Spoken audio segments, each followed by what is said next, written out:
Whew. What's up, everybody? Man, today was a long one. Whew. Jesus.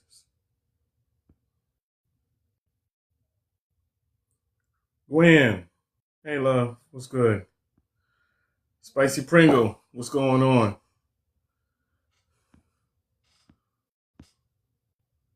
My apologies for running behind. I've been, man.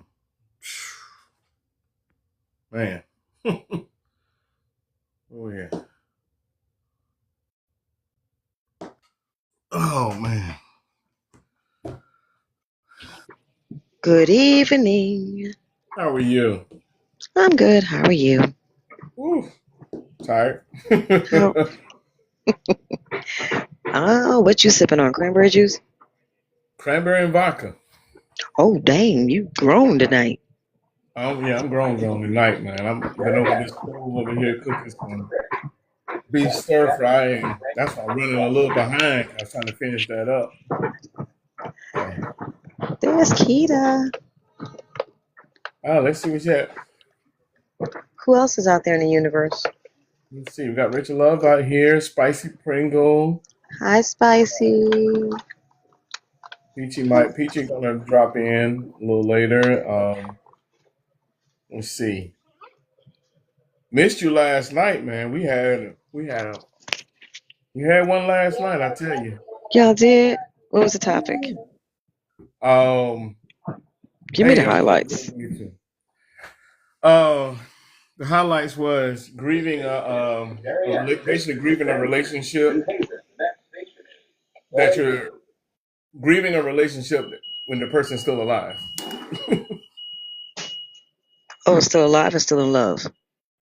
Still alive. Oh, that must have been a good one. 108,000 likes later. All right now. It was pressure. That sounds like that's a winner.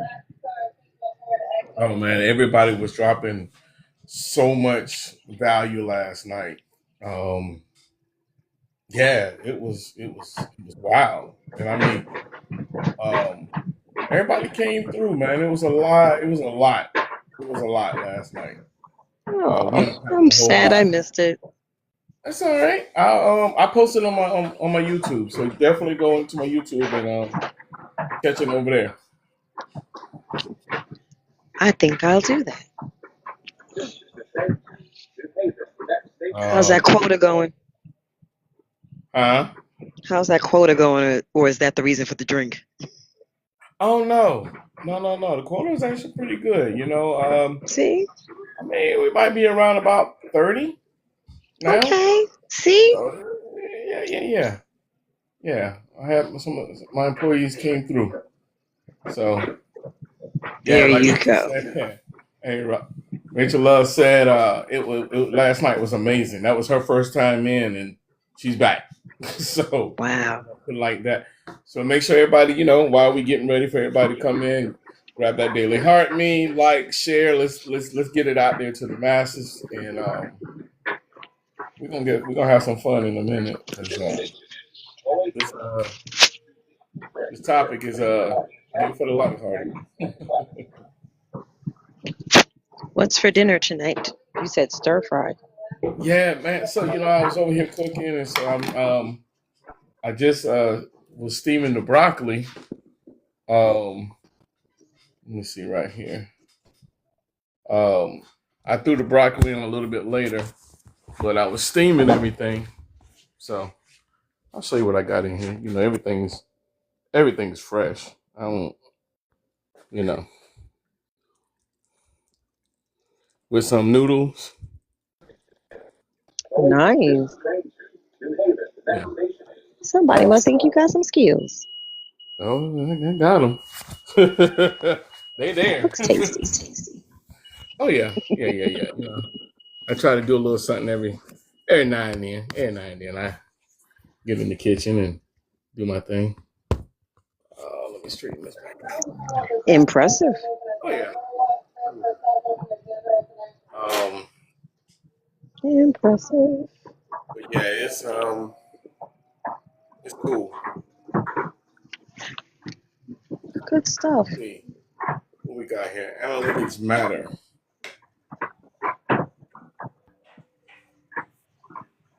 Good Welcome in. evening. Welcome in. How are you? All right. I love the bookshelf. Hello. Hey, beautiful. Good evening. It's a Welcome in. Thursday night. Thank you, Jesus. Tomorrow's Friday. I know, One right? more day. One more day. One more Yes, day. God.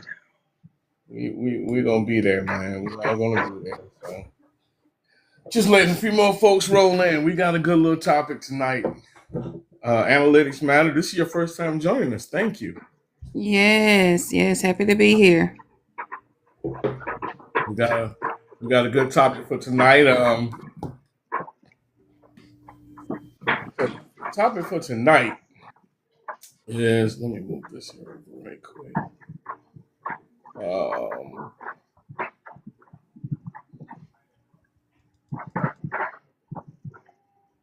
Let me get my when needs aren't met in time, what do you do without breaking the marriage or relationship? And is marriage or relationship considered a service-based industry? Oh, Oh, oh my damn. goodness. Thought provoking. Thought Yeah, provoking. You went to the bottom of the ocean Samantha, on that one. what's going on? Oh yeah, I dove into it. I dove right on into it. I wasn't gonna leave nothing up for it. I said, "Come on, let's bring it." Samantha, Yes, what's yes. going on? When needs aren't met in time. Yep, because Wow. it's these two work hand in hand. Because we look at marriages and relationships as a service based industry. Right. Yeah, it's a service, but then at the same time, while you're providing this particular service, if needs go unmet, what do you do? So Depends on which need you're referring to. well, you know which need I'm talking about. It's not just message. Well, It's all needs. It's all needs. It's all okay. needs. You know. I Very think interesting. I think in marriage there's always a conversation to be had. Oh, Uh, absolutely. and and I think a very simple way to address an unmet need is, babe, I need more of this, or I need less of this. Can we talk Absolutely. about why we, not hitting the mark right here? What's preventing us Absolutely. from getting there? You know? Um, Hmm.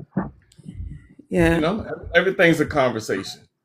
Everything's a absolutely. conversation. So, you know, uh, that's the main objective of it. But we're we're not gonna be here for a long time, but we're gonna have a good time. So Wow. yeah. Hmm. So you're I, saying that relationships are transactional. Yeah. oh, Yeah. I mean, I mean, it's the term. really. Yeah. So I mean, but let's look at it, right? When you're in a marriage or a relationship, you are always doing things for each other, and Mm-hmm. whether you want to believe it or not, you're looking for something in return. I mean, you almost could be looking for just gratefulness. It's But still a that's quid transaction. pro quo, isn't it? Is it? It would make it quid pro quo. I'm not going to do it unless I'm getting something out of it. I mean, but think about it. That's every service industry. You go to a restaurant. Why do you go to that restaurant?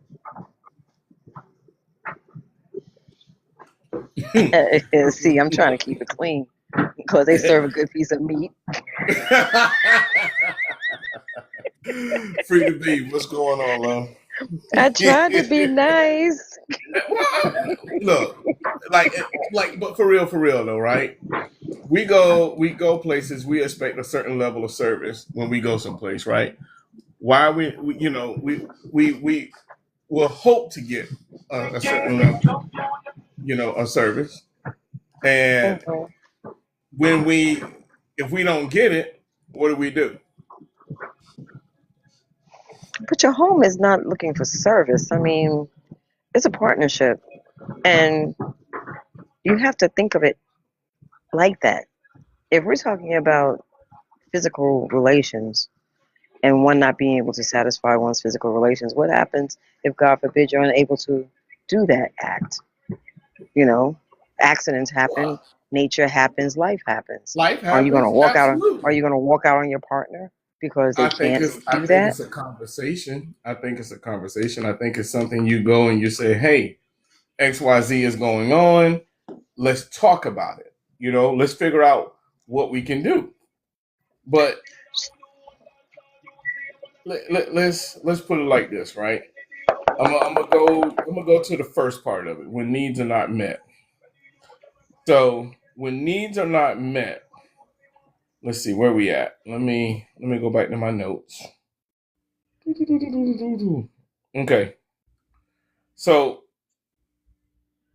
first off, we got to look at this particular episode. We're not trying to blame nobody, right? We're not trying to blame anybody, Okay. but it is a responsibility of communication, patience, boundaries, and growth when Right. needs are not met. You know, like we have to understand that needs don't disappear just because they aren't met. It's it, you they don't go away. It's still there. You just need to address it. You know, Absolutely. um, because a lot of times what people end up doing is people will take those unmet needs and go somewhere else. I'm not advocating for that. I'm not saying that is the right thing because that is not the right thing. I think we all grown enough to have conversations about, you know, what's going on with you. Welcome in, everybody. Um, Welcome to 100 podcast. We got a good topic for tonight. Make sure when you guys come in, like, share, grab that daily heart me. Topic for tonight is going to be when your needs aren't met in time, what do you do without breaking the marriage or relationship? As well as, is a marriage or a relationship considered a service based industry? If you stop serving, the business starts failing. I So, don't know. I'm still stuck on that one. I don't think it's transactional. I I think it's true. I why do think you it's say? true because if you're okay, if there's someone, right? They're approaching their marriage with the spirit of servitude and they're serving, they have to recharge, and the best way to recharge in that type of arrangement is your partner is also serving you too. So if you're serving, even though you're intent and you wholeheartedly want to keep serving, your needs going unmet, you'll burn out. And that's where the problem comes. Yeah, It's not that you don't want to serve your partner, it's that you have to be poured into as well. right. So I have a question. So then the question lies is this: are you dating the current age person? Are you in a relationship with the current age person? Or you're in a relationship with the 70, 80-year-old person that they're going to grow into? I mean, honestly, Because we're doesn't all going to matter. age in. But no, we're all going to age in, and our Okay, needs are going to evolve and change. Your and needs that's evolve That's and true. change. that's true. It doesn't matter what age or anything about those particular factors. Needs are going to get met and going to go unmet. The question is, what do you do when those needs go unmet? How do you resolve it? Are we going to ask, oh, yeah, well, you're older than me, so I, I get it. Let's go beyond the physical. Let's just go Okay. to just regular everyday things. Like I need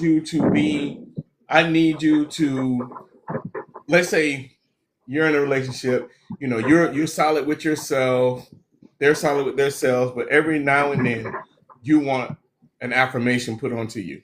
you want to say, hey, look, I I need to be told that I'm beautiful or I'm handsome. You know what I'm saying?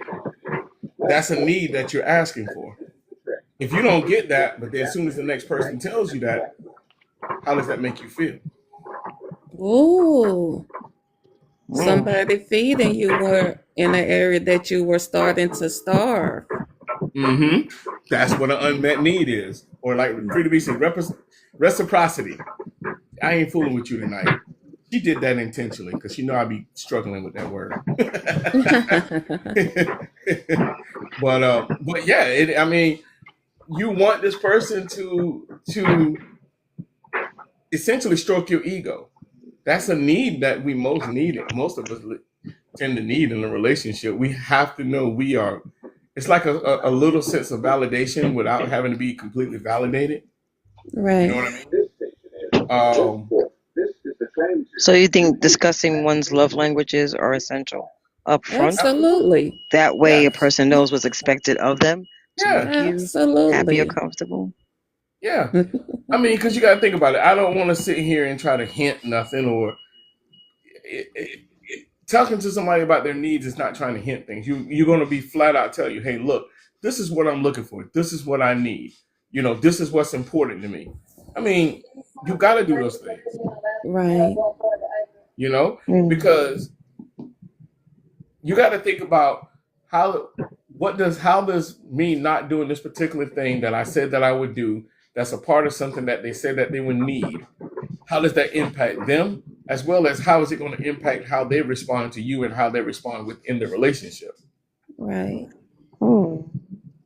You know what I'm saying? Like it's a real thing because, and I mean, even if you take it to the physical part of it, right? The physical is if you're not physically being with getting the smecks from your partner, you start to feel like what's wrong. And if your partner's not talking to you about it, you're going, what is it? Or you begin to start the mind begin to wonder, well, if you ain't getting it from me, who you getting it from? Mm-hmm. You know, that's an unmet need. It's a real thing. I mean, overall, it's all about communication. You know, um, you in relationships, in my opinion, you know, as I always say, I'm not a therapist. I'm just a man who's been through some things. I um I always ask people, you know, hey, have you clearly said when and why it matters when it comes down to your needs? Do we have that conversation? You know, Should.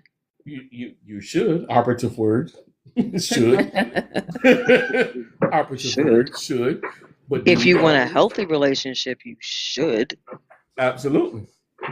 Now, if you want Should. people to just go on their own conjecture and their own shortcomings and their own wants and their own needs, there Hmm. needs to be a dialogue. It needs to be a healthy dialogue.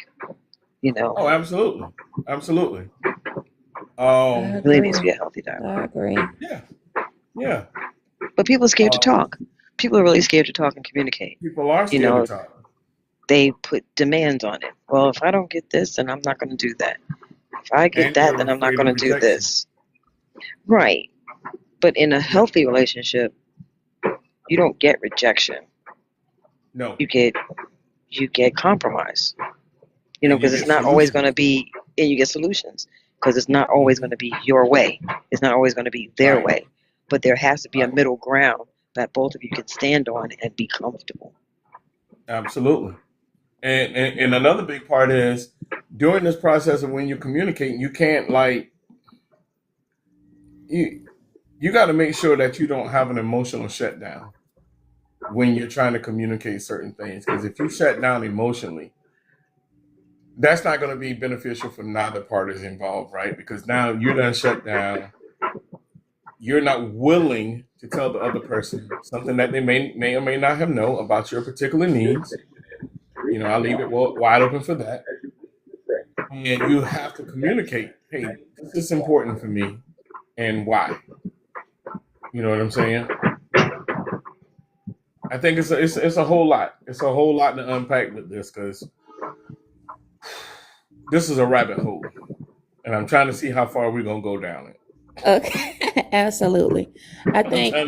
I'm trying to Now we see. ideally, done turned into Alice in Wonderland. Lord We Jesus. did and did. so yeah, I think ideally we should be proactive.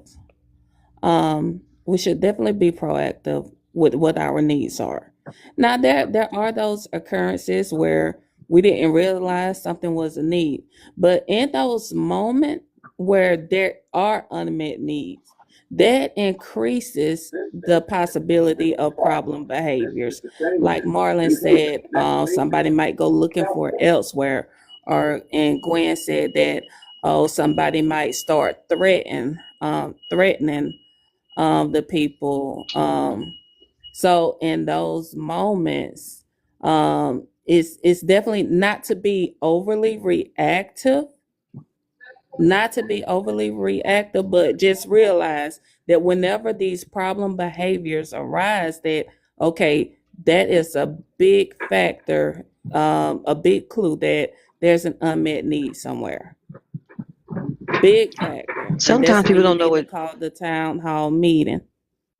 There are times when people don't know what they want. They don't know what makes them happy because they've never done any self-evaluation. I'm not going to Absolutely. have my happiness. I'm not going to rely on another person. I need to know what I need to make me happy, either Hmm. collectively or independently. But a lot of times, trying to find your Right. happiness in someone else, you're you're setting yourself up for failure. You're setting yourself Absolutely. up for failure. I definitely agree. That's a fact. And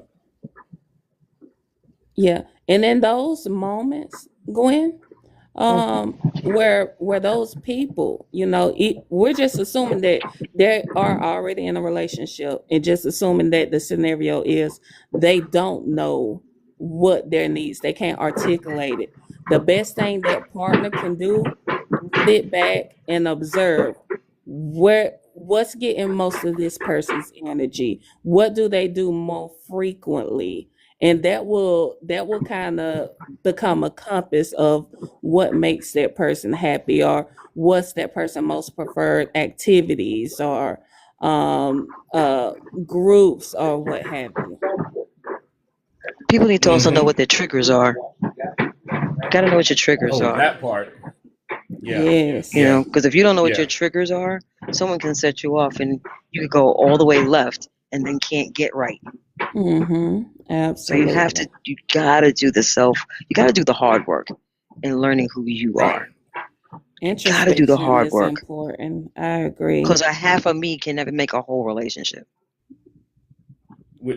Hence the reason the name of the podcast is 100 100, making sure that we're coming in at 100 and not 50 in a relationship. Or 25%. Right. Looks But it's also recognizing that there might be days where I might, if I'm putting in my 100, but it might be a day I come in and I'm at a cool 25. The world done beat me up today.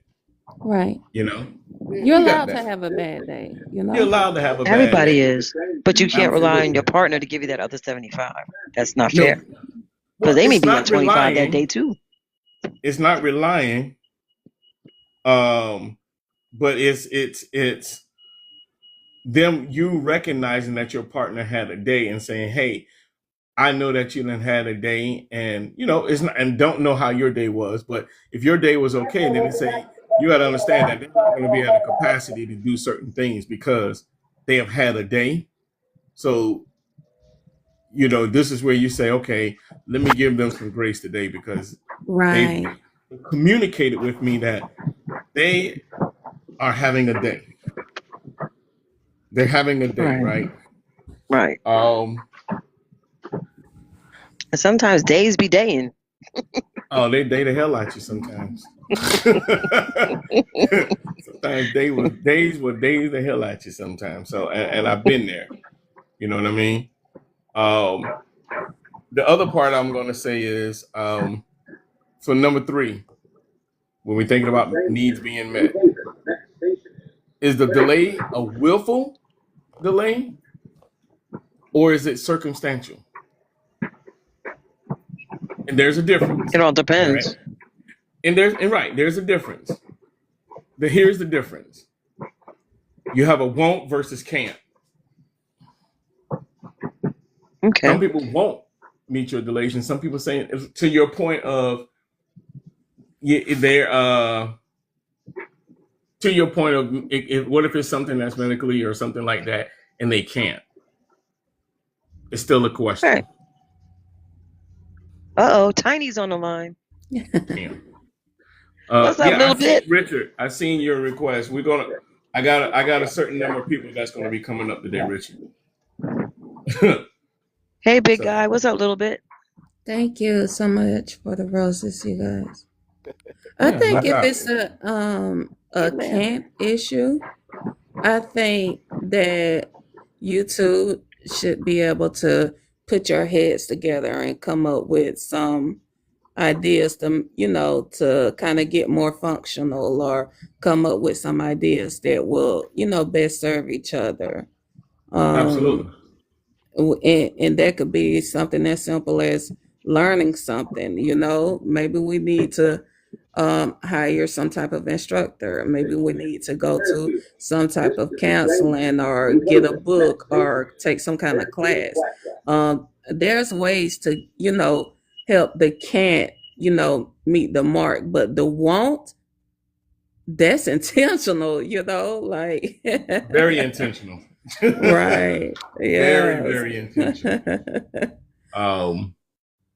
And I think the won't is a different level of selfishness, right? Um, when we also think about the delay or willful circumstantial parts of it, we think about avoidance and being overwhelmed, right? Um, a lot of times when needs go unmet, people will go and avoid it. Or if life been lifing, hey Danielle, welcome in, welcome in. If life been lifing, you're gonna feel overwhelmed. That can have a great impact on whether you are trying to meet someone's needs or not. You know what I'm Right. saying? And it's just recognizing, hey, you know what? I understand where my partner is at, because again, this is speaking if they had a conversation. I'm overwhelmed today, you know? Like, for example, right? I can tell from how my wife's tone is when I talk to her on the phone, right? At work. I can tell from that point that day done whooped her butt. So in preparation of that, I said, okay, let me do XYZ, because I know that she's gonna come in and she done had that day today. It's one, the different part of it is knowing your partner. You can't just do that if you don't know them. Hmm. You got to be able to catch those subtle irregularities that your partner will have, so that you can speak on it and help them get through it, because obviously it may be hard for them to verbalize it, because they may not want to put that on you, because sometimes we feel like we're a burden to the other person. That's true. you know um there's a side of people that have a disinterest, or in trying to meet someone's needs, or someone could be burned out. Like, we can go so far in. Yeah, big guy, let me get you the topic. This is a double dipper tonight. um Right. the I double just dipper want to is, keep it. what's Just that? want to highlight. I just want to highlight it so I can have it. Yeah, I got you. I'll drop it in there. On this first part, I'll drop it in here right quick. Yes, Peter B, it's a double dipper. Double dipper. um Let me drop it in here right quick. um But the first part of it, big guy, is when your needs aren't met in time, what do you do without breaking the marriage or the relationship? That's the first part of it. And the second part is a marriage or a relationship, which everybody cracked up on this, um, considered a service-based industry. Come on, Tiny, give us your input. Oh no, I'm still in the listening stage. That's for sure. Oh, you letting it marinate in your brain? Always. I get you. Always. I was I'm a, looking for the name Tiny somewhere. I'm like, who's Tiny? yeah. Hey Gwen, Yes. I got some seasoning under my belt. I don't run no more, love. I walk. All right now. All right, as long as you ain't limping, brother. Yeah. Well, I'm doing a little bit of that too. Danielle, good evening, honey. Hey, He's Gwen, how struggling. you doing? We meet again. Hey, girl, what's going on? Nothing much. I Oh can't man. complain. How Good was y'all evening, day? everyone. It was good, actually. How was yours? Outstanding. It's over finally. That's right. Awesome. That's right. Awesome. So what we talking about? The topic is strong tonight, Danielle. Ooh, Is it really not like it's last strong. night? It's strong. No, no, Okay, no, no, no, cool. no. This is strong right here. This is a strong cup of coffee. Okay, This is straight no chaser. it's dark and light and sweet. No, this ain't light and sweet, but this is double Okay, espresso. it's strong. Okay, Bustelo, let's do it. I got you. I'm Unmet trying to drop it in the needs. comments right quick. Yeah. Let's see. I'm trying to. Let's see. I got this because this one is going to be two parts. Yeah. Um, How to so we got maintain the Marlon, just this go is ahead and one. say it. how to Yep. maintain the integrity of a relationship when there are unmet needs. Basically, And Say the that other, again? how to maintain the integrity of your relationship when you're needs are unmet. experiencing unmet needs. Yeah. I like the way you know what? Put that in the comments, how you said it. 'Cause, yeah, maintaining the integrity of the relationship when needs go unmet. I couldn't have said it any Mm. better. Go ahead, Gwen. What you Me? doing? What are you doing up there? What's all that Me? noise? Why are you asking me? I don't have no. She's sitting back right now. She's thinking about it. No, she's not Um, thinking. She ain't thinking about this. She got the answer, trust me. All the energy. well, I mean, so what we kind of highlighted. There we But go. one thing I say this, you have to communicate. That's one thing, part of the integrity part. You have to communicate, let the partner know Yeah. what's going on. Let them know what's going on, how you feel, respectfully. Respect, that's one way of letting them know, where you at.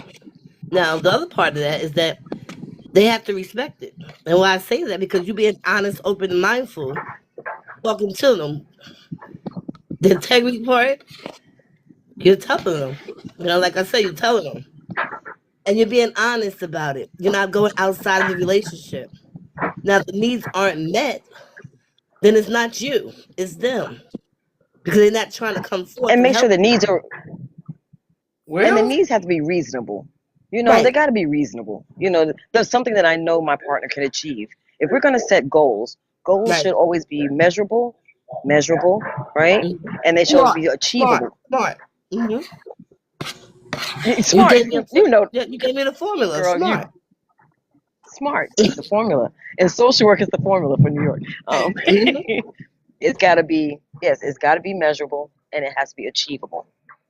Don't set the bar so high that the person can never reach it. Right. You know what I mean?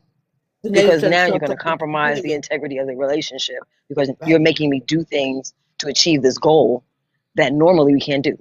I.e., say if you want a Bentley and your man is not making Bentley money, so you're going to force him to go out there and do things that may compromise his dignity and his own personal integrity so he can achieve the goal of giving you what you want because that's going to make you happy. That doesn't make sense. That's putting No. undue stress on the relationship and on that person. Mm-hmm. Now, Daniel, there was something you After said that, where if he you doesn't you, meet you said that goals, it was on on the other person and not on the other person. I think it goes for both. Both people have a responsibility. One person has the responsibility to communicate it, and the other person has the responsibility to um, provide. provide. You know what I'm saying, and be in a space and to receive what's being communicated. You got to have a willingness, right, to receive it. That's And it. so often that's how it also happens where people be like, well, I'm not going to say nothing. I'm not going to do this. I'm not going to do this, which is, again, goes back to the whole selfishness piece um, of the communication. So it has to be, it's a two-part thing. It's definitely a two-part thing on it, in my opinion. They had these new couple cards. I don't know if you guys have seen it. It's like a game that Yeah, couples can play. You pull the yes, card and you ask each other questions, very in-depth questions that pretty invoke thought, and it can Mm-hmm. stir up feelings. It can stir up even some things that you didn't know about your partner. I think Oh, yeah. those cards are really, really, really, really good. They're a really, really good tool in opening up spaces that normally aren't open between couples. Yes. We just I'm automatically looking. think I that got people some. are prepared and ready mentally, physically, emotionally for an in-depth relationship. And sometimes people aren't. You will Yeah. have a person who's an avoidant get into a relationship, and then when things happen, they do what they do. They avoid confrontation.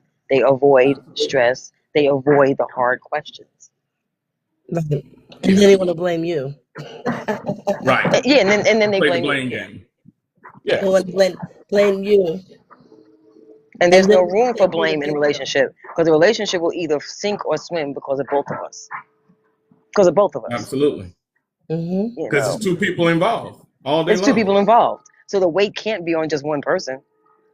The weight has to be on both of you. You know, it's funny you said that because currently I feel like the weight is all on me, and I don't like that feeling.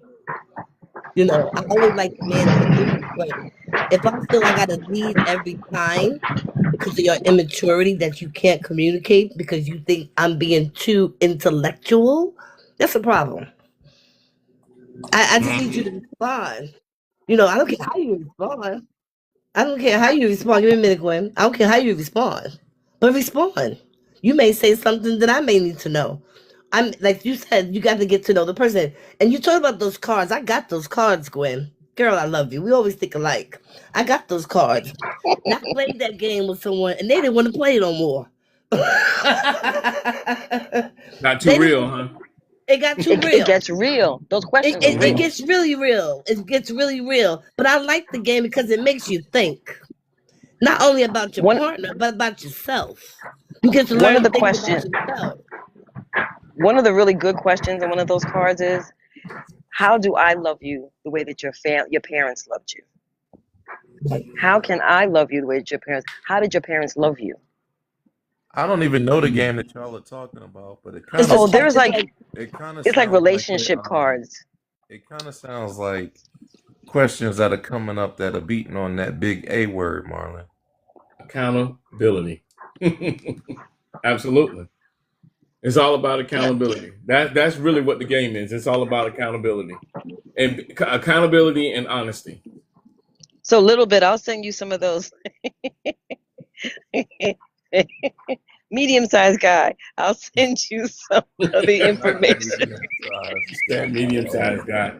I'm not dealing with Gwen tonight. Um, so Gwen, I let's tell you the truth, I really feel like I am that game. Like, it's You do? when I say that, meaning, you know how when people are talking, they normally say, well, there's three sides to every story, yours, mine, and then there's the truth, right? right. Right. So I'm always gonna be the exact opposite if even when anything is ever going on. Like, I'm gonna say exactly what my partner has said. and then I'm going to say the situation. I'm never even going to give my standpoint until after it's spoken about, because I don't want it to ever be misconstrued that I'm trying to lead or guide a conversation to make it go my way. Because Mm-hmm. if you're able to hear what this person is saying, and Yeah. I'm telling you what they're saying verbatim, because I was there, I know the conversation. So I'm not bringing anything that I've said or would have said to the forefront. I'm simply saying what it is that they say, and I'm stating the conversation at hand. You know what I mean? Like, because there's no need for me to say my part. If I say my part, then I'm doing nothing but saying, well, this is what I think, and this is, this, that, and the third. No, don't do that. Give Right, give right. give the story from the other side, and don't add or leave off. Give it just the way it was given to you. Then let your people who are listening to you or whatever, chime in, and then I feel like you can make a better sound decision on what it is that you should or should not do, because you didn't incorporate what it is that you said or you were thinking. You simply gave everything that the person who was not present their information. Right. Okay. So I know when you're speaking, when communication, effective communication, there's a process called mirroring. Mm-hmm. Um, Mm-hmm. and you guys have heard of it. Mirroring is when you say something. Marlon said, say something to me, Marlon. Um, Anything. the sky is blue. So what I'm hearing from you, Marlon, is that you saying that the sky is blue, right? Yes. That's giving affirmation to what they said, to say that I really did hear you. And then you're repeating it back just to validate that, yes, I did hear what you said. It gives you a place to say, okay, well, they are paying attention to me. When you communicate with your partner that way, they feel validated and then you feel heard. Right. Okay. Right. Exactly. Welcome Sorry, in, I'm putting that Keto. psychology degree at work here tonight. Nah, that's good. That's good. Welcome in, Keto. Welcome in, Shirley. Shirley. Hey, Okay, Shirley. Kita. Hi, next level. Yeah. How y'all Hey. doing? During your I know, right? so we kind of highlighted on this part, right, where we said we needed to check and see if the need was fair, mutual, and sustainable, right? To go a little bit further on that, you got to ask yourself, would I meet this same need if the roles were reversed? How would I take this if the roles were reversed? Mm. Okay, give an example. So, like, if I say, hey, if I tell my wife, I need you to be home every day by 6 o'clock, right? But I also know that I don't get off work until 8 o'clock. But I tell her I need her to be home at 6 o'clock so that by the time I get home, everything in the house is done so that when I come home, I don't have to do anything. But I'm asking something of her that I can't even do myself. So is that a want or a need? Because there's a difference. Why do you need her to do that? Because I need her to do it because when I come home, I don't want things to be out of order in the house. I need to walk into Order, no chaos. I need to come in order, no chaos. But I'm asking something that I can't do myself because she turned around and asked me that. I was like, I can't do that. So is that Right. fair? So is it fair? It's not fair. No, it's I not think fair. it's fair. It's putting undue pressure on one person where I think it's where you're admitting you can't do it. So that one right. person always has to make sure that there's always order when you walk through the door, but there can be chaos when she walks through the door. That's And that's not fair. Yeah, I think that's the whole purpose of meeting a counterpart too. That's the whole purpose of connecting stuff. You have strengths that I don't have. I have strengths that you don't have. Now with him communicating that, and also he provided a rationale. Now, if she cares and if she has that flexibility, then I don't see why it would be an issue just because it's something that he can't do. Interesting. So you're basically saying that if a person has the capacity to do it, then they should just do it. Yeah. I mean, because we want a caring relationship. And if my partner's saying, hey, I need to walk into a comfortable, clean, peaceful, quiet environment when I get home, if that's something that I have the capacity to do and you can't do it, of course. This is a caring and mutual relationship. Okay. Oh, okay. So what if his wife had a really chaotic day at work and she's dealing with her own stuff You and mean she's unable coming in to, at that 25%? yeah, yeah, 10. Right. And 10. I agree, She Gwen. she coming And in at 10. So how can she create that calm, quiet space for her husband when she hasn't been able to do the calm, quiet space for Right. herself? Right. So, Gwen, and that's what grace is too.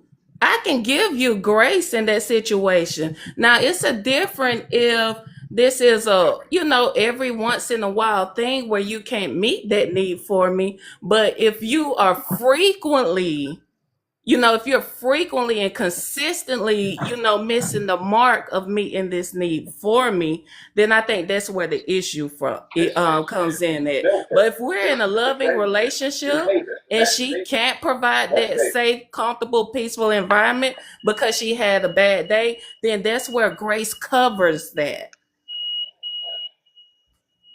Okay, but his demand. How about if the woman's already like that, right? And you ain't gotta ask her, but then here you come, being the other person that doesn't do, come and mess up. You understand? Is it right for her to keep cleaning up or keeping things in order because you can't, when she normally does? I If think at this that is point, if this is a need that he's expressing, right? Yeah, yeah, If but the he's need is met. The need is met because that's who she is. You ain't gotta ask the question because that's who she is. But if you come in and you know, don't keep it in order as she always have kept it, then who's the problem? How do you fix it? How do yeah, he fix it? I don't think that scenario was aligned with him walking into the house, tearing up what she's messed up or No, anything like that. I don't think that if this is just assuming that this is a respectful, mutual and understanding relationship. I don't think that he would walk in and just intentionally tear up the house, right? Now, if she's worked so hard on creating that home and keeping it up to par, like you mentioned, and if he comes in and let's say he leaves his shoes or he throws his lunch bag, on the couch or whatever, I don't see a problem with her either one saying, hey, babe, I designated this area for your things, or saying, hey, babe, would you mind getting that up or something like that? Mm-hmm. Okay. I definitely got both viewpoints on that. Yeah. because I say that. Let me just get to the gritty of it. I say it because I live alone, right? And I Hmm. am so OCD. Everything has to be in order, but everywhere before I leave the house. You know, Right. um, and when I have family over, I'm so particular of everything that when they have a glass of water or something and they leave it on the table, I expect you to pick it up and put it in the sink. I shouldn't have to ask someone to do so because when you walk into my home, it's already in order. Like you have to respect it. Whether if I live with somebody, we have to respect the house of the which we live in to keep it in order. I wouldn't put that on one person. I wouldn't do that. You come into a home and you see how it is. You got to take the temperature of the house, take the temperature of the room, take the temperature of the person, the hard work they put in to maintain that. So you got to be the helping hand to help put your part in it and keep it that way.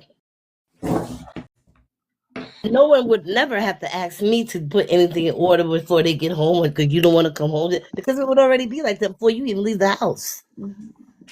Because I'm going to make sure that for my sanity, that is for me. Now, if it works for you, then it works for you too. But that's going to be work for both of us. That makes sense. Yeah, that makes sense. Yeah.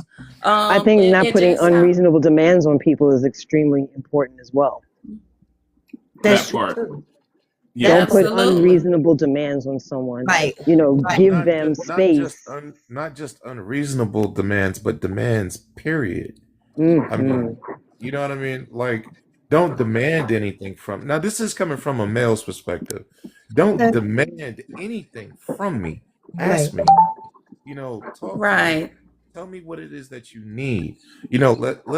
Let's at the minimum have a conversation about it. Right. Don't talk at me. Talk to me. Work Right. Right. with me. Not Throw that word you know what baby I'm and saying? sweetheart in there. Baby, can you Oh do yes, this? Lord. Absolutely. Absolutely. Absolutely. Throw that baby and Yeah. sweetheart in there. That works all the time. Yeah. Yeah. Yeah. Yeah. Pat her on the butt sometimes. Say thank you, baby. You know. Or either smack that thing and say, "Come here, girl." Yeah. Come here. Get All off Okay. of right, here. Biggie. Hold it down. Don't go there. Talking Now my y'all language. now y'all smacking stuff. Here we Yeah, go. that's talking my Oh, language. Jesus. All right, I'm Yeah, done. we move I'm on. done, Gwen. I'm done. Huh? What y'all say? I say he's But talking my language. No, somebody said my name. I heard my name. Gwen I did what? did. I said, I'm done, Gwen. Okay, I'm done. so here's another part, kind of going on with what Big Guy was saying, and kind of what everybody was kind of highlighting on, right? Uh-huh. Um, there's a stage when the needs are unmet that you don't replace patience with pressure. You don't replace patience with pressure. What are the needs? So, uh-huh. Be specific. What are the needs? Right. So, I mean, you got to be patient because what if somebody's not in the capacity to be able to do something at that particular moment when it comes down to that particular need? You can't go beat them up. You know what Right. I'm saying? That's like us You don't beat them pressuring up. big No, you guy be to put the patient. ball Yeah. in his mouth. Let me stop. Let me Right. stop. Oh my God. Oh Yeah, my but see, God. all right, but see here, you be patient, right? But how patient you want to be? Now, are you hearing me? Did you hear what I say, or are you just gonna just leave it right there, like you say? I heard you, and I'm supposed to be patient on your terms. Now, how patient do a person need to be? Well, how There's a did you difference bring between that? How hearing you did and you listening bring to you. about? How did Right, you bring right, about that though? How did you say that? Like you got to be able to say that so that they can receive it, not right. not say it so you're talking at them. You're talking to them. Give a scenario. Right. Right. Was there a sweetheart in there, big guy? Well, if you put it in there, if you put it in there, then You gotta yes, put give it a in give there. a absolutely. scenario and let's try and see if Listen, we can say it the way it should be. at our age, we need that sweetheart and that baby. You know, we need that in there. But So, I in other words, And the pat on you the need to butt. back into a and work pat on the place. butt. Okay, so let's run this scenario real quick. Let's Go hear Danielle, it. ahead. Danielle, sweetheart, I'm so sorry. I know we had company, Oh my and God. I know, Woo, baby.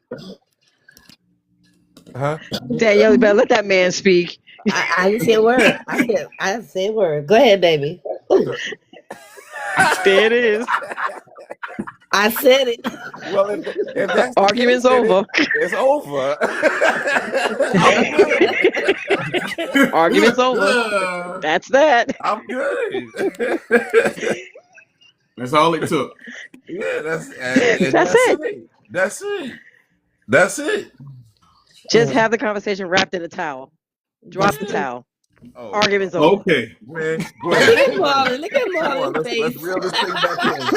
Let's reel this thing back in. Marlon, take over. All right. Let me reel I'm this back back. I'm in. sorry. All I'm right. back. Um. So this is what pressure often creates, right? Go ahead.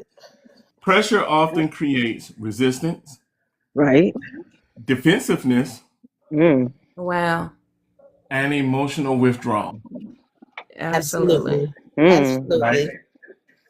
Um.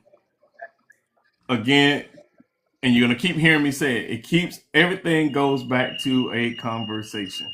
Right. Right. Everything goes back to a conversation, That's right? right. Now, when we talk about the patience aspect of things, we got to understand that patience doesn't mean silence. It just means to be consistent and have a calm follow up. You Okay. got to have a calm follow up, But, right? Because you go ahead. What about creating a safe space?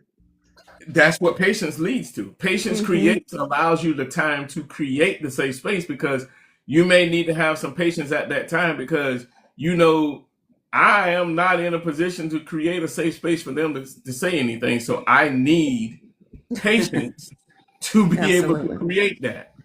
Okay. Yeah. Nah, that's dope. That's great. I like how you put that in there. I mean, they all work together. You Right. know what I'm saying? It all works together.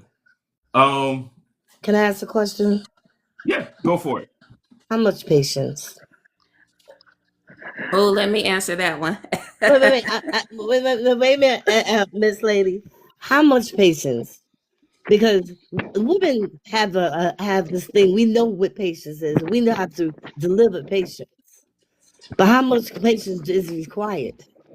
At Because a minimum, at go a ahead. minimum, Uh huh. at at a minimum, you should Right. meet your partner's shortcomings with the same amount of patience that you would want if you fell short. This That's just right. at a minimum. That's right. But when all right, okay, And we should always treat our partners with kid gloves, right. because that's the person I'm going to wake up to the next morning. Uh huh. I don't believe in harsh words to my partner. Mm-hmm. Harsh words, I got to look at you again. And if I look at you, all I'm going to see is those harsh words you said to me. Right. Every time I look at you, I'm going to remember, people calling people out of their names. Like, how do Come you do on, that girl. to your partner? Come on, And then you want girl. to call, and then you want to say, I love you afterwards. Come on, Huh? girl. That's a Mm-hmm. contradiction. You can't screw me and fight me. You can't do Mm. it. Beg to differ, but I mean, Cause, we'll keep oh, talking. you know something? Y'all say, yeah, Oh I my mean, I'm just listen Big goodness. guy. saying. right Big here. I'm guy. just saying. Big, I'm just big saying for guy. real. Look Like that right was here. it was kind of Wait, bad wait. timing. It was kind Big of guy bad said he timing, begged to but it was differ. on time. It was Now Oh on you good want time. Lord. now you want to get me started now, and I'm He trying to said No, be he no, no, begged nice. to no. I'm differ. sorry. I'm sorry. I'm sorry. I'm trying to be nice. He begged to differ. I want to hear the differ. But it's just that we have to be very, very careful. Patience, when you're dealing with your partner, the person that you love, person that you say I'm going to live with and Right. be a part of, there Right. should Hmm. be no limit to how much patience you give them. That's right. There's no limit. Right. That's right. That's where I I was love That's it. getting right. to. That's what Absolutely I no Man, was I trying limit. to love get you, into. sis. Thank you for teaching me. Yep. Yes. I Because got you, I girl. can remain teachable. I don't know everything. You heard me, big guy. I don't know everything. I'm learning. Okay, boo? No, no, we And all that's are. another thing. And that's another thing. When you're in a relationship, you got to be coachable. Each of you Yes, have to Right. be coachable Right. yes. Absolutely. Right. Absolutely. So let because it's me not going to be a partnership if you're not coachable. It's That's my not. girl. That's right. my girl. And Marlon, this again, and everything that we talk about is pretty much going to relate back. This goes back to what the uh the um the part where we were talking about, is it contractual or Yes. non-contractual? You know what I'm saying? Like Yes. Yes. how much of this are we going to have for you? What are we going to offer you? Like, is it it's it's everything. Like, I got to give it all to you. I can't give a piece Right. of it to you. I got to Right. give it all to you. What the gospel Absolutely. song say? 99 and a half will not do. Not That even. and that will not do. Y'all know that song. Oh yeah. 99 and Oh a yeah. half will not do. Nope. It, I it need a can't be 100. 50-50. It got to be I'm 100, you're 100. It That's got to it. be. It's like I said earlier. That's why the name of the podcast is 100 100. You got to have a mindset of coming into something at 100, even though there might be days where you might not be at 100. But your initial mindset is, I got to come in at 100. That's Because, right. like, honestly, if you come in at 100, most times nobody's needs won't go unmet. Is where Yeah. I'm going with this. Iron Because if you sharpens have iron, honey. You give me 100, I give you iron 100. sharpens iron, Why am I so gonna give you? Why am I gonna give you my A game and you giving me your D game? It ain't gonna work. now you're Mm-hmm. picking up what. Unintended. Now you're picking up what I'm putting down. It's about how you come into that relationship, and I want to say Free to Be caught that earlier when she said, these are things that you got to have in the beginning when you get ready, basically vetting somebody. You vetting somebody before you get in a relationship in a marriage. You got to already have certain conversations. You feel me? Exactly. Right. Like, Well, that's what we were talking um, about the other night. And when in the very beginning, when you're first dating, you can ask the hard questions. You ask the yeah, hard. You have nothing to lose, but you have everything to gain if you ask those hard questions before they become intimate. Mm. That's Before right. 100%. intimacy clouds everything. Mm-hmm. Absolutely. And you can be Absolutely. patient with the hard questions too. Yeah. Absolutely. Not And everything have to have an Absolutely. answer right up front. It gives you time to think and And I say, yeah, never want to answer real quick. mm-hmm, Marinate on that question first. Think about the question exactly, first. And exactly, always give that person a space to feel like they're not pressured to answer your question right then and there. right. And that's with patience. Mm, hmm And that's with patience. that's exactly. yeah. How do we do, Marlon? Oh, you did wonderful. You did marvelous. You did marvelous. Danielle, we got an A, girl. We got an A, A Got an girl. A A on that one. plus. Got an A. A Queens in the house. A Queens in the house. New York in the house. All right, let's see how this next one goes. Go ahead. So number 6. Number 6. This is the part where you have to avoid the dangerous substitutes. So here's what I mean when I say substitutes. Uh-oh, he's chuckling. I'm scared. Let me go on The mute. first one is this: emotional venting to outsiders. Ooh. Oh, That's Mm. That's a big absolutely no no-no. not. no. That's a no-no. That's a big no-no. Absolutely no. That's We that's talked just about a that recipe last for night. That's a disaster. big no-no. I want all of y'all to let me know, and please jump on me if I misspeak. But with my experience, it's always the women who speak out to their friends. Oh, come on, big guy. So you don't be at the bar with your homeboys Nah, I or really playing don't. the basketball Mm-mm. game. Nah, I Or Wait, really wait, your wait, don't. wait. brother, or your mom. No, no. Marlon, I, th- Marlon, I think this is a both gender thing. I don't Marlon, think Okay, it's just okay. a women. I'll take that. I'll take that. I'll take Marlon, that. say that again, and I'm going to ask you a question behind that to make sure I get a clear clarity of what you're saying. Say it again. Emotional venting to outsiders. Emotional venting. No, that wasn't it. You said something else on top of that. Exactly, verbatim. I said avoid the dangerous substitutes when needs go unmet too long. People Hmm. often substitute it with emotional venting to outsiders. That was the Okay. only thing I said. Hmm. That's dangerous. That's dangerous. It's dangerous. That's very dangerous. But key word, outsiders. That's why it's dangerous hmm because they could get emotionally attached. Because somebody else will know what's going on in your house before you do. Right. That's one That part. And also, And these are because you're biased parties. venting, and because you're venting to the outside, they might take it differently. Like he likes me or she likes me because she's talking to me, and I'm the new person. I'm the outsider. So they'll take it the wrong mhm. way instead of just looking at a person just venting, you know, that they need somebody to talk to. Sometimes talking to an outsider, if you keep it ground saying, look, I just need to talk, at a bar, so you just venting and talking. But if you continually keep talking to that same person, now I want your phone number. Now I'm calling you every day, and we talk about the same thing and keep going off track to other things, you get to go to other degrees of the relationship. And it comes way off track to what you've been talking about. Now it's leading to something else. Different conversations. Now it's about y'all. It's not about my other subject what I was talking about before. it leads on to other things. So you got to be careful with that, especially when you're in a relationship, because people can be emotionally attached before the physical. And I think Gwen and I, we talked about this. Emotional attachment We is the did. worst. It's the worst before the physical. Physical, you can get anywhere. You Yep. could get it, drop it, leave it like it's hot, fam, whatever. That's a 1 minute, 2 minute, 10 minute thing. There you go. But when you're Yeah. But you emotionally find attached, a safe space with somebody else. That's dangerous. and especially when you're in a Very Very relationship, dangerous. And you that better goes watch to my Fatal next part, Attraction right? or Forensic Files. Yes. I mean, So we go ahead, go ahead. no, go ahead. Go ahead. What you would? No, I was gonna say that, with my case, I actually, with being, hurt, broken, Hmm. um, Mm-hmm. I would find myself speaking to total strangers about, the situation. And lo and behold, it would be something that they would say, and it was almost like they had somewhat the same story that I had. But never ever have I ever found myself speaking about, a relationship or anything like that.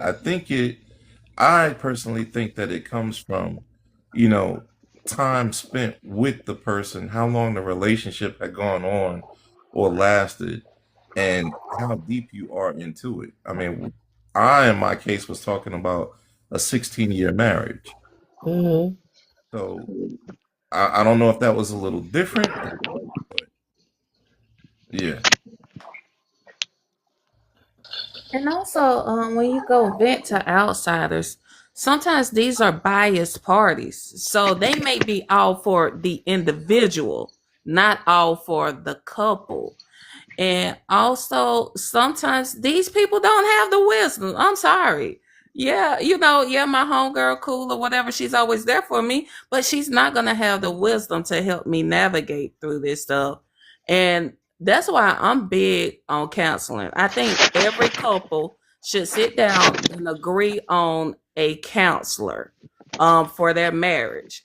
And once they agree, whenever he, she, or both has an issue, go talk to that counselor. Yeah. Yeah. I agree. Hmm. I Yeah, me definitely too. agree. Me Absolutely. too. And here's another part that you have to avoid when you looking for those dangerous substitutes is validation from social media. Mm. Oh, good lord. No, I don't do that. I don't do that. Social media know how to keep some crap going. Man, let me tell you something. Social media, social media is the worst when it comes to that. It's the absolute worst because they're living vicariously through you behind a screen, and then they're turning Right. around and they think they know every aspect of your life. Like, prime example. I'm gonna give an example because it's something I noticed the other day. I don't know if you guys watch uh, that social media influencer, Christy Sarah, and her husband, right? No. And I laugh because she she always was doing silly things. What is her husband's name? Oh man. Um Nevertheless, he ended up doing some stuff, got caught up, whatever. But yeah, Desmond. Desmond. He's a chef and she's an influencer, right? And everybody had an opinion. Everybody was sending out the stuff to him, making like little subtle threats to him and all of these things, right? Because they felt so connected to this person that they felt like, oh, he did her wrong, this, that, and other. But it goes back to what Big Guy said earlier. There's always three sides to a story. His side, her Mm-hmm. side, and the truth. But Right. social media only can focus on one person's side. That's it. You did it. You was wrong. But nothing was said Absolutely. about why it went to that particular point. You know, what conversation they might have had in the house. They could have been already broken up for a long time, and they just put on an image, a front. And then all of a sudden, oh, somebody sees it. Now it's like, oh, well, he's out here doing this. What if that wasn't the case? Here's another one. The needs go unmet. Fantasizing about someone who would meet those needs. Woo! Oh, that's hard. That's hard. I feel like that's already mentally planning.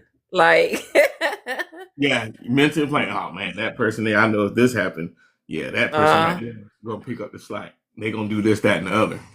Absolutely, already in the lineup. Yeah. The rotation. I'm not gonna touch that. That's low down. Yes, yes. I'm sitting on that one. Mm-hmm.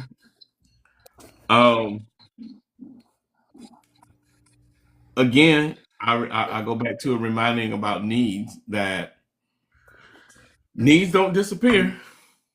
They just simply relocate.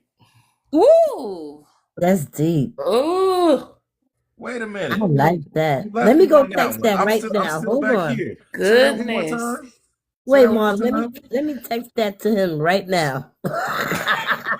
He said they don't disappear. Needs They don't disappear. They relocate. Ugh. Mm. Wow. Mm. I feel like that's a disclaimer for your partner. Like,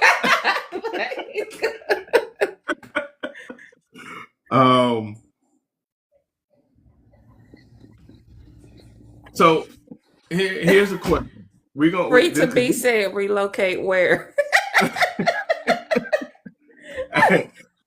The sky's the limit. Sky's the limit. To that partner partner that he was thinking about in his head. Yeah. That imaginary person. Marlon, can you repeat that again? Do it slowly because I'm typing it as you speak it. Go ahead. I got it. Nice. Needs don't disappear. They relocate. Ooh, that's crazy. That's a good one. Yeah. Needs don't. Oh, you're such a cerebral person. Appreciate it. You're welcome. You're welcome. Hey, man. I try to drop some stuff every now and then. Needs don't disappear, they relocate. Wow. I just sent the text. Look, let me tell you, because I'm single. And as soon as he said that, I'm like, oh, I need to get my stuff together, as if I got somebody. Listen, I just listen. If you had, that was a bomb. I just dropped a bomb on that text. That's my good night text. Hey, Gwen, that was my good night text. That's powerful. I ain't sending that text. I can't do it. No, okay, I can't do it, Lord Jesus. I can't do that. No. Mine need to relocate up this way. Thank you, Jesus. Like that was just a mental reminder that I'm not stuck. How about that? You need to put that one. That's a put that one on the shirt for them that I'm not stuck. Like, don't get it twisted. That's a good one. Yeah. So I got some Marlon, questions. you did that. Huh? You did that one. You did that one, Marlon. Appreciate it.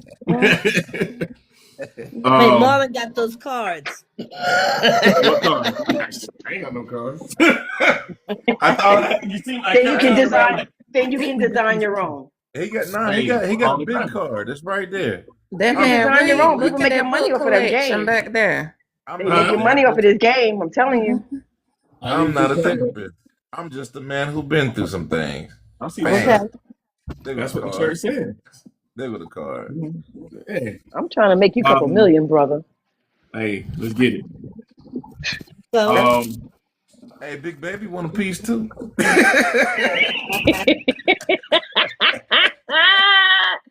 Oh, that's a good one, big I got some baby. questions. All right, I'm gonna pose these questions. Here we go. Y'all ready? Yep. Go ahead. At what point does waiting become emotional neglect? Say it again. At what point does waiting become emotional neglect? When those needs are relocated. But Well, wait a minute. But wait a minute. We just talked about patience. Damn. Damn. Yeah, Yeah. but when We does it just become sacrificial? When do you start sacrificing your own needs because you are patient with the other? When does it exactly. become now becoming a masochist? Now I'm just gonna keep Right. hurting myself and depriving myself being patient with you. At what point am I being more loyal to you and disloyal to myself? I When think you Mm. after a relocated it. while, when you don't see the effort, if you don't see that person adjusting their behavior to meet your need, and then you're starving more than you did when you initially brought it up, I think that yeah, that's when it's starting to become. What did you say? Self neglect. Yeah, because Emotional you're neglect. doing self deprivation. You're doing self Yes. deprivation. But again, are you asking something of someone who cannot achieve the goal? Which, Are you putting that demand on somebody who just can't do it? Just can't do it. I'm not saying won't, but can't. I'm assuming that when we had the conversation and we brought it up, we decided on whether it was doable or not. He may have said, you know what, I ain't gonna be able to do that, or he may have said, okay, I'll work on that for you. But an avoidant will agree to that, knowing in their heart they can't achieve that, just to keep the peace. Okay, mm-hmm. now, yeah, now if that's a lie, then that's again when you don't see that person adjusting their behavior. It may not be a lie. It may not be a lie. It may be in their heart. They really would want to give that to you, but they know physically they're unable for whatever reason. There Oh, could I'm be sorry. some I thought past you trauma. said that he will say that, knowing that he can't do it. That's the same thing. It's the same premise. I'm gonna say to you, baby, look, I know we can save money. I know we can save money. I know we can save money. And you're sitting there saying, okay, sweetie, we're gonna buy this house. But then it turn around, the money keeps flying out the door, flying out the door. He's trying to keep the peace and give you what you want, but there's something in him or her that's keeping you from achieving that goal. Right. So Avoidance do that. again, he's not adjusting his behavior to meet that need. Now, if he tells me yes, if I bring something to my partner and my partner tells me yes, I'll work on this, then I'll sit back and give my partner the opportunity to work on it. And if he's not making any adjustments, if he's not trying to learn something or alter what he's currently doing to meet my needs, then yes, I can say now that, okay, I'm starting to emotionally neglect myself. But when does the patience turn into neglect? When I Mm-hmm. start starving more than I did when I first brought it up to him. You know what else that does? That's when the argument starts to come in. Throwing up in the face, saying, "When you said this, and look how long I've been waiting for this," and you start pointing the fingers at the person, and things start to escalate. Now you're arguing, you're mad at each other. Ain't no sweetheart, ain't no patting on the butt, ain't no baby, ain't none of that happening. you Ain't You no know, know what, jiggle jiggle, Danielle? spread it ain't apart. none of Ain't that none of happening. that. And That I'm goes getting ready to get to honest. I'm getting ready to get honest here. It don't even matter because maybe this for me, and I'm glad you said that. And Gwen, you know already. I've been in a relationship 9 years. Now my partner, when we started, it was that 90-day rule. Wait 90 days. Before the physical, right? Come to find out, there was never no physical. They can't, perform. I'm already emotionally attached now. So I said I could work with that. However, there are some things that you can do, that will keep me satisfied, and I'm okay with that. But then you do it for 6 months, and then you stop all of a sudden. And I keep bringing it up. Well, you know I can't get it. I know you can't. But you should have said that from the jump. But you didn't. Now, you know what I'm saying? So, and I'm still waiting. How about that? You talk about patience. I got a lot of patience. But You as waiting to exhale. girl, I'm exhaling. I'm exhaling. Mm. Because now I Mm. find myself, which I have never done, I'm watching Pornhub. It's free. I ain't got to pay for it. And I'm getting, Or can't say What's I, that. Pornhub? I don't girl, even it's want to know. free. Never mind. You, I'm you, sorry. I don't want to know. Never Go mind, ahead. never mind. Yeah, don't worry about that. I But don't want to know. these are the things I'm going through, and I don't want to step out of my relationship because that's not who I am. Okay. I'm not going to step out of my relationship, but I need some clarity. Like I need you to come together with with yourself. What's going on? Well, everything is fine, but when it comes to that intimacy, it's not there. It's not. I've been very patient with that, and I'm not a bad looking girl and all this stuff, but it really don't have nothing to do with it. I'm talking about the patience level that I Well, have. And I'm that ready. I'm ready, so ready, because I'm 61 years old. And I am so ready to throw the towel in. Like the sister said, you gotta love yourself, take care of yourself. Cause now I gotta start thinking about me. Like I'm shortchanging myself. well, that's part of the premise. With the question on the table is that when does patience force you to compromise what your wants and needs are? Exactly. And that's what I'm doing. That's exactly what and I'm glad y'all said that because that's exactly what I'm doing. So let me ask you this: have you and please don't take this the wrong way. I'm just asking to see Right? if you've asked yourself this or have Mhm. looked at it this way, which is have you one have you asked yourself, what is there anything that I've done wrong and looked at the situation from his perspective to you? And secondly, have you asked him, is there something wrong? Right. Or, you know what I'm saying? Like just trying to find out, like that's a part of that patience that we're talking about is how how far you go into it to find out what's going on based Oh, upon an yes, un yes. based upon an unconditional love that we're supposed to carry and not a conditional love of this is how long my patience is going to last. And I will tell you this from just knowing you for a few Hmm. days, right? But being from where you are and up top, because New Yorkers, we are kind of rough. Yeah, yeah, yeah. Yeah. I used to do it. You better, tiny. Don't do that. No. No, no, no, no, no. You took that wrong. You took that. I'm agreeing with you. You're right. Yeah. Okay. All right. Now, your timing. We got to work on your timing, big man. Work on your timing. Okay. So, Danielle, I'm going to say this as a woman. A lot of times, what we do, and I used to do it myself, we emasculate men. We emasculate them. Our tongue is so sharp. Hmm. It could make the wee go to sleep and don't even want to wake up. It'll make him not want to please us as women because he sees us more as a male figure. He sees us more masculine than our feminine side. And we have to understand as women, when we cut brothers down, when we cut them down, we get mad, we say some stuff. Ooh, Jesus, we say some stuff. Right. But remember what I was just saying a little while ago. I could still hear those words coming out your mouth about me. And it'll make me not want to be intimate with you. It'll make me not want to give myself to you. And that goes for men and women. A man will sit there and say, I can't be a man around her because she's more dude than I am. Right. She's not feminine. She's not soft. She come at me like a gladiator. You know what I'm saying? There Right. has to be boundaries when we have to get our point across where we're not emasculating our men. Because we Mhm. can't expect him to want to put his head in our thigh and then we calling him all kind of hoohies, coochies. You just a coochie. You soft. Or when he's trying to be soft, we were like, I don't want no soft man. And sometimes we do it inadvertently. Mhm. Sometimes we do it so matter of factly, like off the top of our head, we don't even realize that could have hurt his spirit.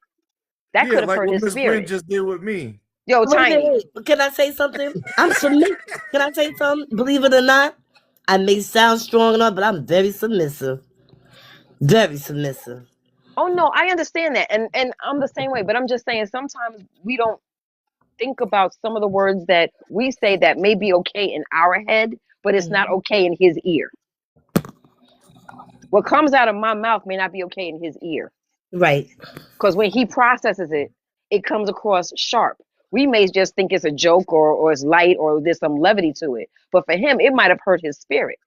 Mm-hmm. And that'll make him look at us differently where he wouldn't want to be intimate with us. Mm-hmm. I'm just saying. So if you crashing out, Gentlemen, he put the cup beside the sink, you know. No, I was just playing. well, there should be limits. You know, you can always, couples are going to argue. Couples are always all going to argue. But there's healthy arguing and there's unhealthy arguing. You know what I'm saying? When you start getting to the point where you're disrespecting, where you're minimizing, when you're belittling, that's when you should be planning on leaving, because those words don't go away. Words don't go away. They resound in a person's head and they're afterthought. That's why a lot of times when we get intimate and we have our pillow talk in bed and we sitting at the desk and all of a sudden we get that little shiver down our back because we're like, oh, he said that to me. Oh, Lord, Jesus. Those words resound in your head. You can never take back words. You can never take back harsh words, ugly words. Right. Ugly words. Whenever you call a man a B, you call him a punk. You talk Oh, about you soft. take that. Come on, Tiny. You know, when you say things like that, God, you're dang. you're emasculating him. And it goes for men too. When men call us the B, you Nah. MF, you I don't sorry know. this, what about this and that? We hear that. And trust me, coochie will dry up on you. You be using a whole bottle of lube to get up in there. Coochie will dry up. Because in our head, when our eyes are closed and you being next to us, we can still hear those nasty words you said about me. Or the chick that was on the phone. Or the text message that somebody else sent you talking about you my man and blah, blah, blah. We still see and hear those things. So we just got to be careful when we communicate verbally to our partners. We got to be careful. There's got to be some breaks. There's got to be some breaks. It's like, okay, this is going too far. I think we should de-escalate, put a pin in this, and we should come back to this later. It is nothing wrong with saying that. Well, There's nothing wrong with saying that. Frida says there's a lot of unhealthy love floating around the world. And then she also says, I don't talk to men who talk to me like that. And I agree. I said that because I have a problem when I hear another man call a woman out her name. Or so I have to turn and go the other way because I feel a certain type of way when I hear that or when I see that. So I I have to agree. turn away because I'll turn around and go address it. Yeah, I will. I would. And you can't do that when you don't know if they married or what. You just know it's wrong and it's It's being done very in wrong. public. So if you bring it Yeah, out in public, then you get it's public very wrong. opinion. When you Yeah. bring it in public, you bring public opinion. Nah, that's a And New if York if thing, you boy. want it private, The New York exactly. thing. That But is a see, New That's a York New but thing. York thing. New Yorkers will see a woman getting real crazy, and another woman will sit there and say, "Yo, you need to stop. You need to stop." Well, That's now, right. what We will do generation we that. talking about? You gotta remember that too. We ain't talking about these little kids running around here with pew pews, acting like they all that and they ain't got nothing, and then They they ain't got feel like nothing. they're vulnerable. You know, they sweat glands ain't working right. You know what I'm I've saying? I've seen young girls get dragged down the street, clothes taken off of them in the middle of the street. I've taken my coat off in the dead of winter and give it to a young girl because the dude bought her a coat and he felt he could take the coat back. Girl standing out there, I would take my coat off my back, and I gave it to this young lady. To this very day, I don't know what happened to my really pretty coat, but I hope she is okay wherever she is. But we will step to. Nobody wants to hear somebody get ragtagged. Nobody That's wants to see right. somebody mistreated. We don't want to do that as humans. We look to protect somebody who we feel is being taken advantage of, Because be it all a the man person or a wanted was to woman. be loved. All the person Yeah. wanted to be loved and heard. That's it. Exactly. And And at that see, point, you might even save somebody's life because you never know what that person might do as long as it keeps escalating. Somebody got to step in and say, stop recording your cameras, separate these two people. Just separate them and let them take a Jada breath. said, Jada said, what about someone who is unwilling to agree to disagree?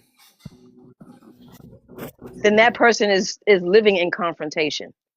They're living in confrontation and they don't want resolution. So that means you don't Mm. want long term. If you want long term, you find resolution. You find a middle ground. But if Right. you don't care about resolution, if you don't care about what you say out of this person's mouth, if you don't care, how it affects the person I sleep with, what I do matters to me. How I treat my man, my guy. I don't call him my man, my guy. From the way that I dress, from the way that I carry myself, Come on from the now. people, for the people that I'm hanging around. Come on now. I'm representative of him. He has a position in this world, and I'm not going to do anything to embarrass or shame him. And he feels the same way about me. I have a position in this world, and he's not going to do something that's going to minimize my value or how people look at me. So I think when you start doing things like that as a couple and getting to that mindset on how you present to each other, because you're still representative of each other. It's like my parents told me when I was a kid, when you walk out this house, you represent me and your father. Don't go out there with your hair looking all crazy and your clothes looking all crazy, because people are going to think that I'm a piece of trash. It's the same thing when you're in a relationship. It You starts got to from be representative of each other and be respectful of each other. And that all of that still goes right back to the needs. When you are meeting someone's needs, you don't have to worry about a lot of those things. It's You not don't have even to a worry about factor. it's not even it's a non-factor at that point, It's a right? non-factor. Um, If but I'm here's on my job, I ain't got to worry about nobody else kicking me off the job, because I'm going to do my yeah, job. absolutely. So here's question number 2. I know we kind of went off on that one a little bit. I'm sorry. No, we good. We good. How long is too long before resentment becomes justified? Ooh. Never. Should Does never. resentment become justified? How does resentment become justified? Let's Example. say I'm an example girl. I'm an example. Give I me an got you. example. So resentment can potentially become justified when you have communicated over and over and over and over to your partner. You have said it umpteen times, and that person says, I understand. I got it. I got it. I got it. Yeah, okay, cool. But nothing changes. I So got that now, one. huh? My hand is raised. I got that one, teacher. Okay. But now you go, I am really now starting to really resent this person. And now it's justified because of what they have done. Okay, You go for ready? it. Yeah. Okay. So in my first marriage, I was married, as I told you guys before. I was married for 20 years. But when he came out the military, he was discharged from the military. He wasn't the same person that he was going in, either mentally or emotionally. He wasn't the same person. And I would let him know, because y'all do know that I do like to talk. I could communicate to him as like, honey, this is not working for me. Can we try? We went to 6 different marriage counselors to try. And every time they got too close to a topic regarding him and his trauma, his past childhood trauma, he would drop the counselor. That's why we did it 6 times. But I would come to you and I tell you, babe, this is bothering me.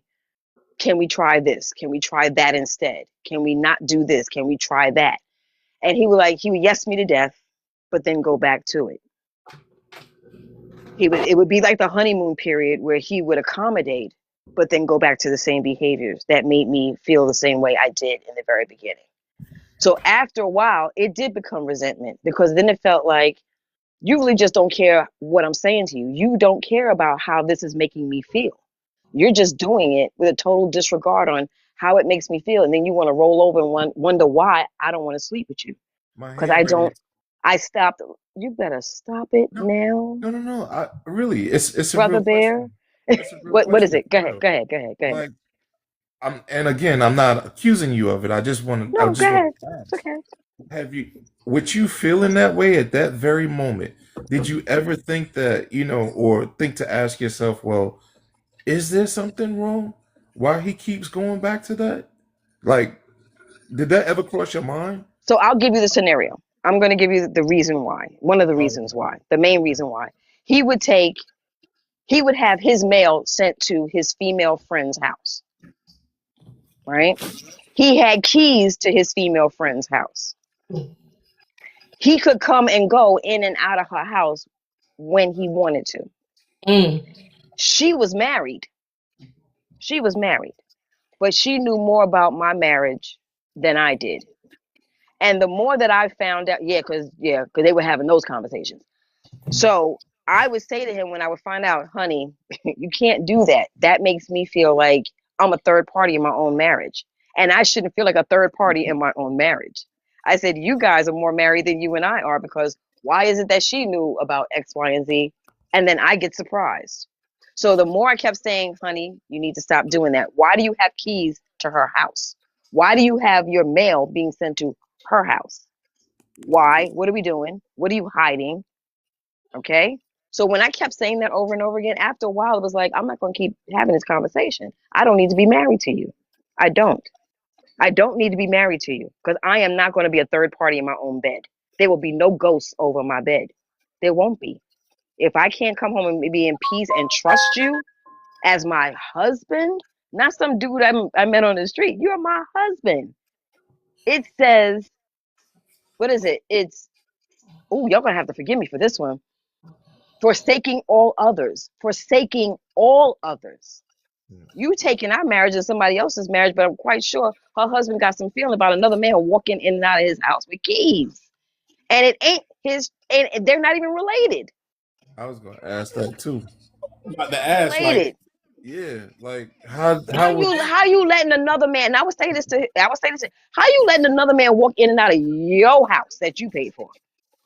How were they so up lovey dovey? I mean, they up underneath each other, little secrets and stuff. That's your wife. He's like, well, they've been friends since they were kids. That's not what I'm saying. That's not what I'm saying. I said, you got to be equally as uncomfortable as I am. And the more I kept saying to him, huh? I had a whole Scooby-Doo moment on that one. Exactly. I don't care what my wife's, what my wife's friends or my friends, whatever. You don't have keys in my house and you ain't getting mail sent to my house. That means that's your legal residence. We got a problem. And I would tell my ex-husband, this has to stop. Okay, so it didn't stop. All right, so you know something? I'll take myself out the equation. I will take myself, because my mental health is a lot more important than what y'all got going on over there. So I asked him for a divorce. I said, please divorce me. Please divorce me. You know what I was divorced for? This is my right hand to God. The grounds for divorce was constructive abandonment. I refused to sleep with that man. Constructive abandonment was the grounds for divorce. I refused to sleep with him. And that is why I was divorced from him.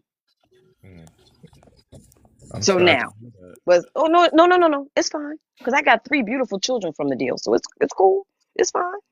It's fine. Yeah. But I had to take myself out that equation because I was compromising my wants and my needs. And if I'm verbalizing it to you and you still doing what you want to do, then it's time either you help fix it or I'm going to fix it. So I'm going to extract myself from it. I'm going to move myself out the way of this train. And I definitely understand that. So let me catch a couple of these comments. I'm gonna catch the comments. Don't do that. Ain't no comments down there. Ain't nothing down there. No, it ain't something there. Because Jada said, I'm conflicted about holding on or moving. Oh, I missed that. And then Frida B said, when the shoe is on the other foot, is all I have to say. He has a lot of nerve. Frida B. More power to you, sister. For her to come back. So easy, but I did it.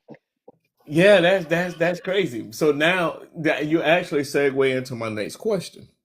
Thank you.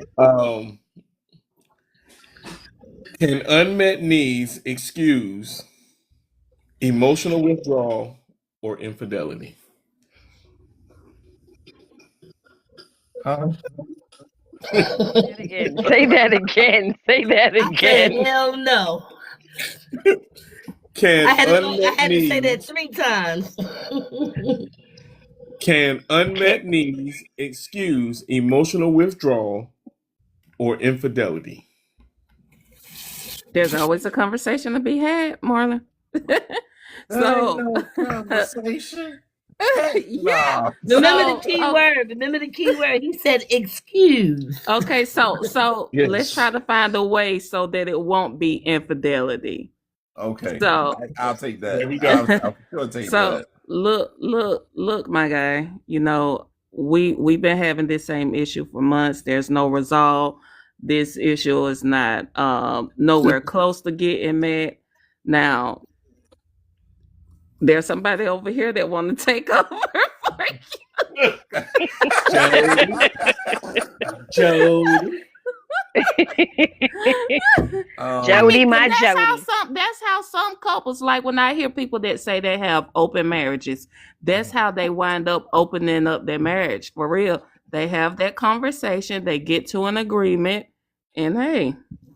that marriage to the enemy. But what about the patience? Mm-hmm. So, yeah, we did talk about patience, and you should have patience, right?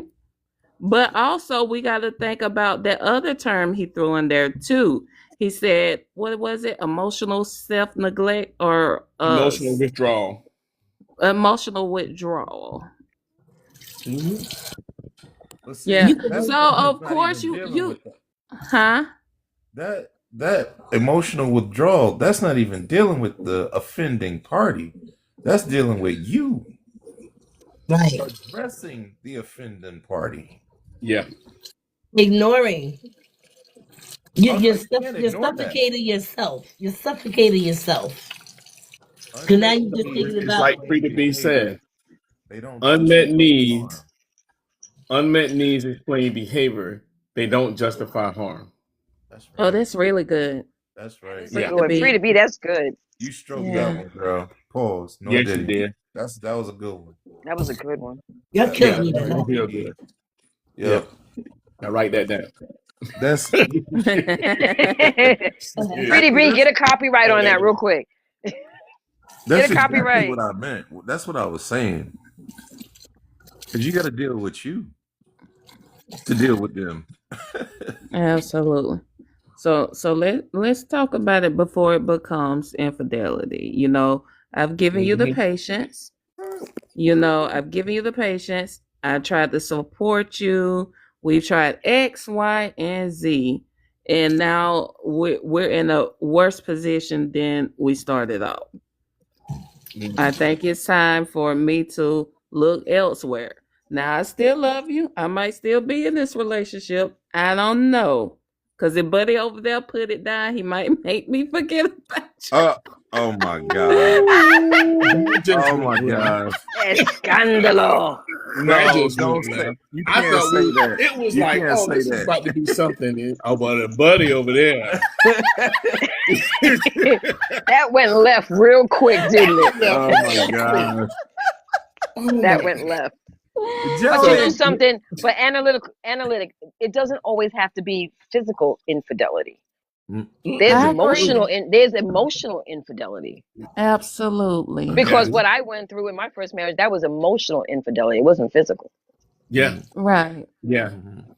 And you know what's crazy about and that's why if you notice throughout everything that I have been highlighting, emotion has been the highlight.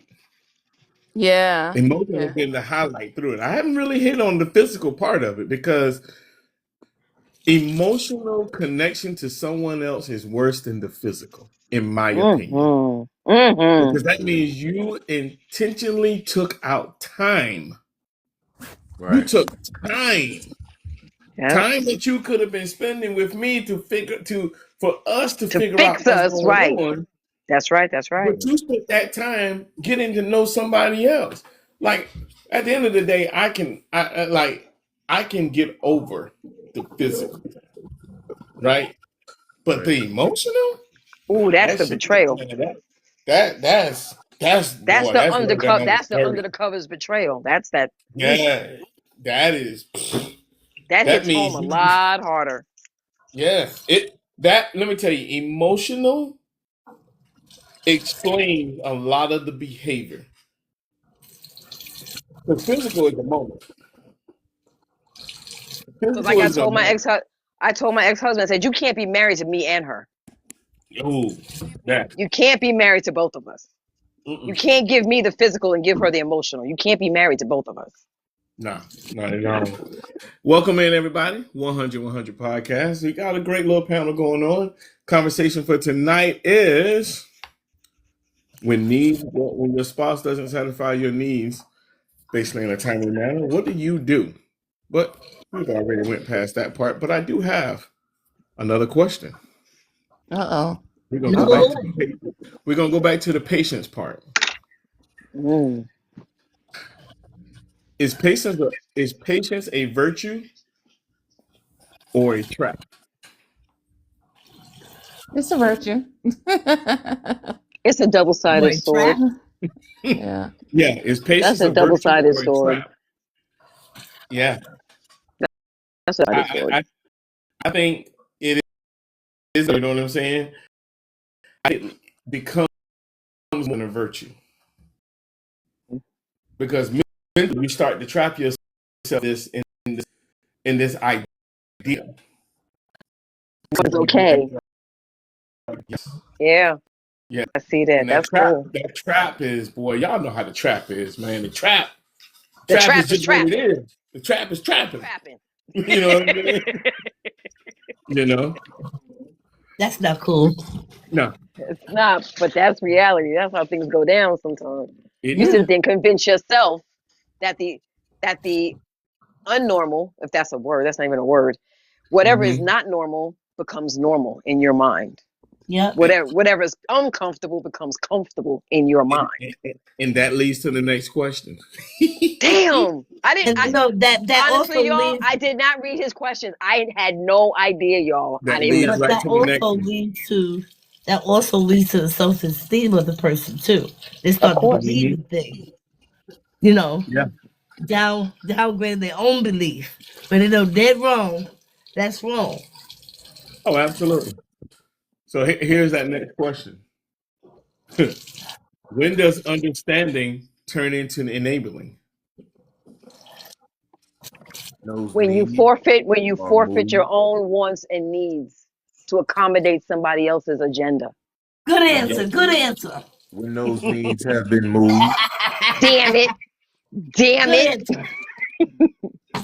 Yeah, When you forfeit The your own only wants answer. and needs. That's the only answer. You should absolutely. never forfeit your own wants and needs to accommodate somebody else's agenda. Wow. That part. That part. Drop the So mic, Gwen. And now walk off the stage, turn off the lights. That's it. Show's over. I'm I'm gonna leave smacking a your butt. highlight. I'm gonna leave a highlight on this part, and then we're gonna skip right to the next one. So closing part on this part. Marriage doesn't fail because of unmet needs. It fails because unmet needs go unspoken, unresolved, or replaced. Ooh, yes. Okay. I can see that. Yes. Yeah. Yes. They're all of it. They're all of it. That's Yeah. good. They're all of So it. now let's get to the the meat of this whole podcast tonight. So now, welcome in everybody. I'm gonna put this down here. Let me do The this. meat. My goodness. I thought we was there. But we, we, No, we that, need that we was need that our was own a snack. TV show. We need a Oh TV That show. wow. was a snack. That was the appetizer. Yeah, yeah. That was the appetizer. We need our So own talk here, show there's the called question. Bowers This is Movement. what we're about to go into now. Go ahead. Oh, I just put it in the comment section. I'm gonna let everybody take a second to read it. Okay, where is it? Marriage Where and is it? Where is it? Where is relationships it? are a service-based Oh no. industry. If you stop serving, the business failing. Starts to fail. If you Sorry, I to stop agree. fail, serving. Marlon. I agree. I To agree. fail. I keep zoning in on that stop serving. I don't know what it is about it, but it's something about that stop serving that's standing out to me. It She got bothers you, Arrested huh? Development on that. Yeah, But she's that, arrested Right. on that one. do you She's arrested right do you there. feel a certain so you feel a certain type of way about the word serve? Like, No, I love serving. I love the okay. spirit of servitude. Mhm. That's why it's like really jabbing at me to stop I serving. follow you. I guess it That's the sounds more problem. transactional, right? Mm-hmm. Does it sound more transactional? Is that why? It probably why. That's probably why. Because it sounds more like a quid pro quo. I'll do It's this if I get that. it's more of an action word, Serve. You gotta. have action when you serve, whether it be food, whatever it may be. In order to keep it moving, keep it going, you gotta serve. Because once you start serving, when one party stop doing one for the other, or the other person start doing one for, like I said, for one another, it starts to fail because now one party is not doing the same thing as they started, so it starts to fail. If you Which Can come in we? leads, together, if you come Well, in together and you're serving each other, then one falls off. The industry, service base, is going to fail in a marriage that's what I any mean. relationship. It's going to fail because when one stops, the other one is Mhm. left alone. So what so then happens? so then the question is there really a such thing as unconditional love? Yes. Between Yes. mothers and children. Oh, Between mothers and oh. children. But wait a minute, Marlon. Marlon, I'm going to tap you on this one now. How can you Okay. say there's unconditional love? Tell me. I say it's unconditional love because when God has said this is who I want you to be with, when God has ordained it, at that particular point, God gave us unconditional love. So that means if He ordained what you are in your marriage, That's right. then you have to give that unconditional love because that's what God gave you. In the word, in the word, I stand with you on that. In the world, there's a different issue. I don't live in the world. I live in Exactly. the world. Well, I Yeah. don't either, but we can't be ignorant to the So, world. No, but we cannot be so so heavenly bound that we are no earthly good. No, no, but and I we're understand not that the talking. earthly good is being here and being present and saying, "Hey, you know what? On this earth, God has blessed me with this particular person because I asked for this person. This is the person that He said is for me." Right. I understand where you're going with it, but for me personally, I'm not a therapist. I'm just a man who's been through some things. Um, Read the shirt, y'all. Read so the shirt. hey, look, at the end of the day, I have unconditional love for my wife. It goes even if I take it there where Not the sound effects. I love my kids, but my kids are going to grow up and leave me, just as I've left my mother and my father. You feel what I'm saying? So Leaves to now cleave. I leave the Cleve. So now I came to my wife. My unconditional love is for my wife. You know what I'm saying? I can't have that unconditional love for my kids. I did what I'm supposed to do for my kids. My kids are grown. Because guess what? At the end of the day, when my kids go and get married, when my daughters go get married, that's their husband's responsibility at that point. When my sons get married, now you are now becoming responsible for this woman that you are with. You That's feel how what I'm we saying? grow. So I can't. I have to. I can't listen, Jason. Yes, I know you love her too, but I'm just. I can't stand her. You know what I'm saying? Like it's like nah. I don't have unconditional love. For my kids like I do for my wife. But. Remember earlier we were talking about if your partner was unable to meet your physical needs. Are we putting a condition on that person that if you don't meet my physical needs now, I'm Nah, out the door? Isn't that a condition though? it's not to me. For me, that's not a condition because once I've married you and I know that God ordained what we have, I take what my vows were serious. It's through sickness and health till death do us part. So if something goes about where my wife can't do something or meet a need that let's say the physical need like you brought up earlier. Okay, okay. I accepted that. It's like I'm gonna go this way with it, right? This is a contract that this is a contract that is so bold and profound that it can't be broken. It's just like when I was in the military.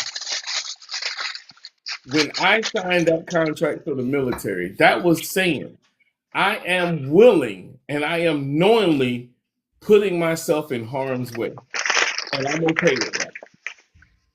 Same thing goes with with a marriage. I am signing this contract knowing that there are things that's going to happen that will change what my thought process on how this marriage is going to go.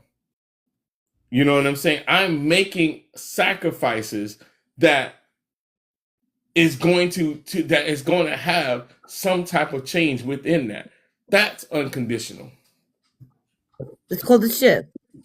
You're shifting. Absolutely. Yeah. Yeah. I'm unconditionally. Another part of that, and that sounds crazy, but you're growing up more. Because now you're going to a different level that you've never been before. Mm-hmm.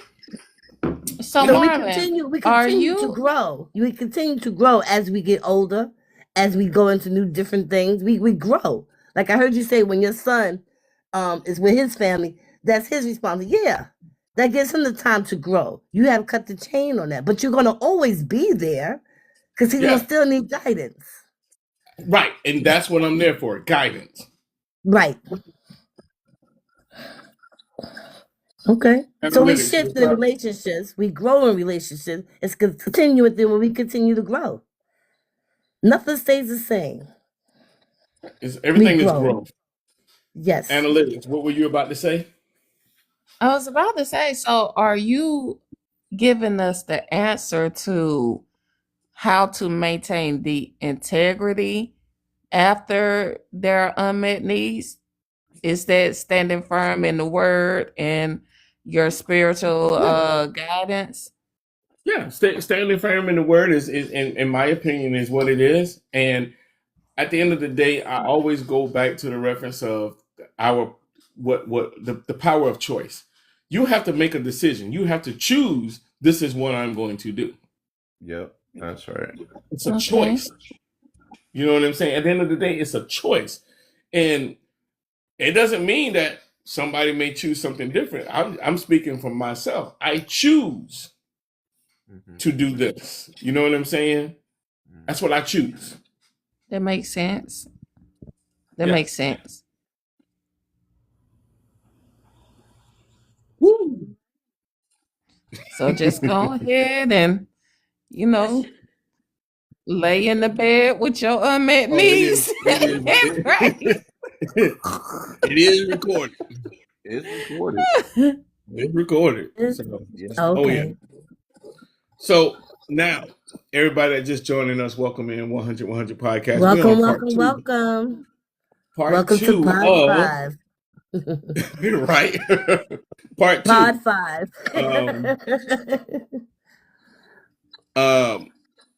Let me, and I'm just going to throw it here so that everybody can read what the comment is and read what. Welcome, Friendship Framework.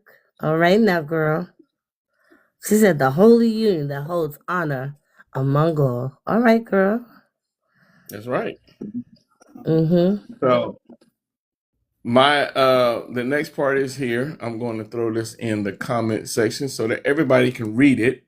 What number is that? No. Remember, we have switched over. We are now going to the Q&A. No. We're now going to the marriage as a service-based industry. Okay. This is where we at now. So here we go with this. My point I was making was most relationships in marriages don't end because of cheating and money. They end because someone stops serving and expected loyalty anyway. Isn't that what I said? Mm-hmm. Isn't that what I said? Marriage and long-term relationships operate like a service-based industry. Will we all agree with that or no?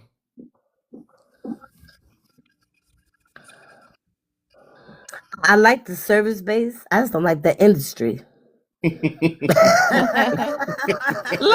know what, Danielle? I was saying that when Gwen said it, because I think Gwen said this about 3 times. I don't like the industry part. I was like, dang, I like the service. Would you rather? Marriage is I mean, you got to think of it like this. Marriage is a service. Marriage is one of those things that it's a business. No. Marriage is a business. Mm-mm. It's a contractual business. Mm. I know it's hard to hear. It's hard to hear that because that's not what we have. That's not what we have looked at marriage as, right? But marriage is a contractual business. Yeah. It is because Yeah. if you don't do something like if you don't get support in the business, what is your business going to do? Well, wait, What I Marlon. said Wait. when you. Let's That's take what it I to the said when you first simplicity. threw that question out. Wait, Marlon, look at the simplicity of it, though. Really, what it is, and you're exactly right. If we look at the very small fine print of it, it is a business. It is a contract. We literally sign paperwork saying, "I take her, she takes me." Uh, Right. uh, Yes. uh, Somebody okays it and says, "Okay, you guys can get married." It's after that we now bring it to a godly thing and keep that bond between me, you, and God. Yes. Well, And that's even contractual. before that, big guy, it's before God, and then it goes to the next part. Exactly right. Yeah, Yes, yeah, yes. yeah. Because we got to It come goes to together God first. first. We gotta No, want no, to be no, together no, no, first. no. I don't agree with that. I don't. I wouldn't say it's before God because God is what brought you together from the first place No, that's what before he's the saying. marriage.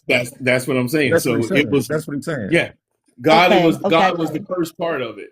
Right. Hands down. God Exactly. was the first part of it, and you signed you put a commitment with God at that point and said, "I am going to do X, Y, Z within this marriage." Right?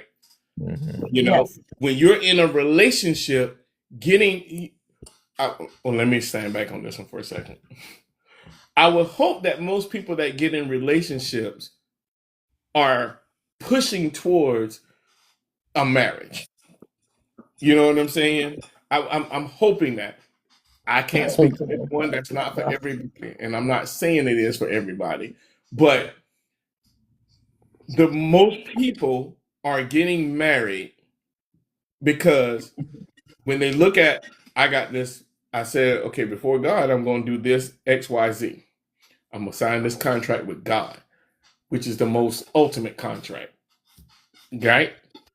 But just like some businesses fail, right?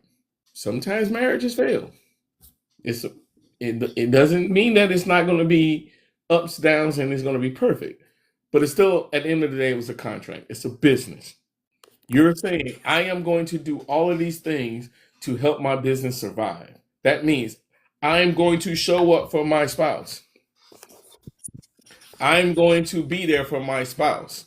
I'm going to make sure I create for me as a man a safe space for for my spouse. It, it's a business. It's no different than when you go to your job. You go to your 9 to 5 job. Your job has a responsibility to make sure that you have everything that you need to make sure that the business itself is successful. Period. It's a business. It is 1,000% a business. Look what Frida B said. Um, Frida B said, so to me, love may start the relationship, but the service that sustains it, there's no getting around that. Right. I love it. I love it. Why is she not on your panel? She is on the panel. She's She just she in the she in there like this. I didn't do that. I didn't do that, Frida B. I swear I didn't. You saw Marlon do that, not me. Oh, Frida B know I love her. I love Frida B. My girl down there like they were like this. I Y'all just gotta like that. catch It's up. the service that sustains it.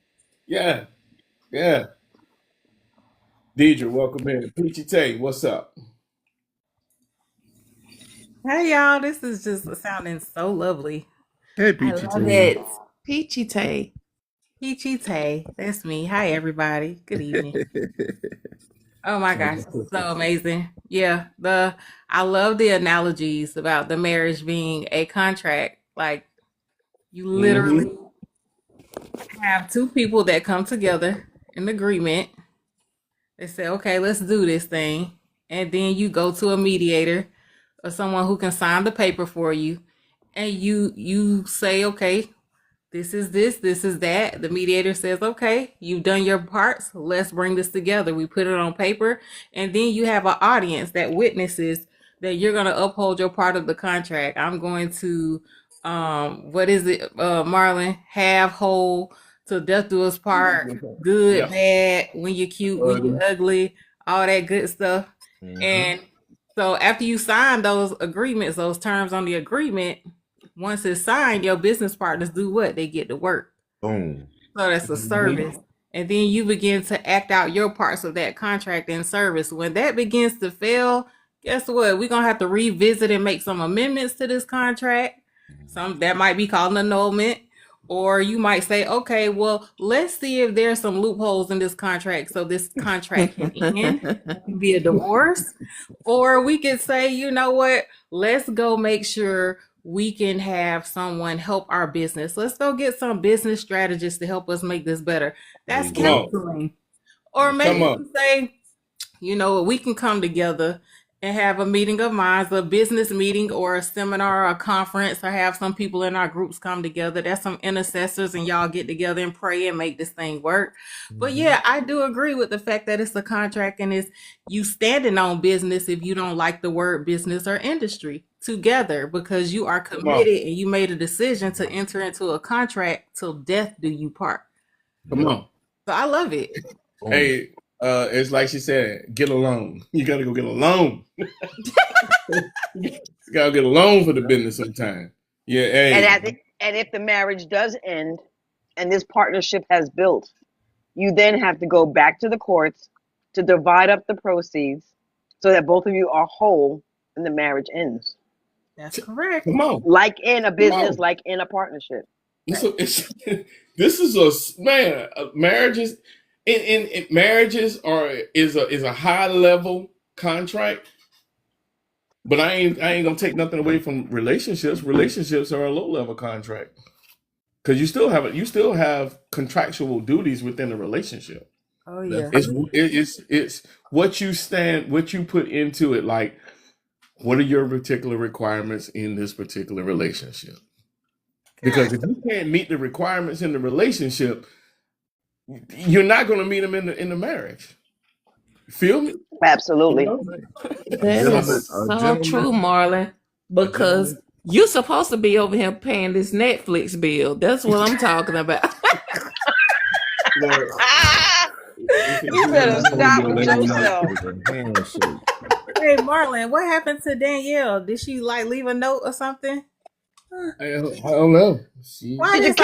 Did you kick her out the classroom? No, she just turned into peachy tea. I'm finna drop to the bottom. This always happens when I join. When I have a question for somebody, they leave. It ain't fair.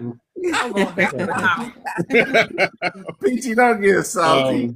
Don't go to I ain't salty. I'm disappointed. So here's the core of this, right? The core of understanding that a marriage or a long-term relationship is a service-based industry is there is maintenance that has to happen. There's a response time that has to happen. Oh Lord, I hate this word. There are expectations. Woo, sweet Jesus. Oh. There are expectations in contracts. There are expectations. Yeah. Why do you hate? Wait. Why do you hate the term expectations? Because expectations are set. To me, expectations are set up for failure. I don't know if I agree or disagree with that. Yeah, well, I mean, your job expects you to come to work. Your job expects you to come to work on time, right? Yes. But if you don't, if there's a car accident and it delays you, are you going to get there on time? No. Okay. So that means that you're not meeting the expectations that they have. So they expect But you. there's Expectations are those things they expect to happen. okay, but there should always be room for human error. Oh, Mm.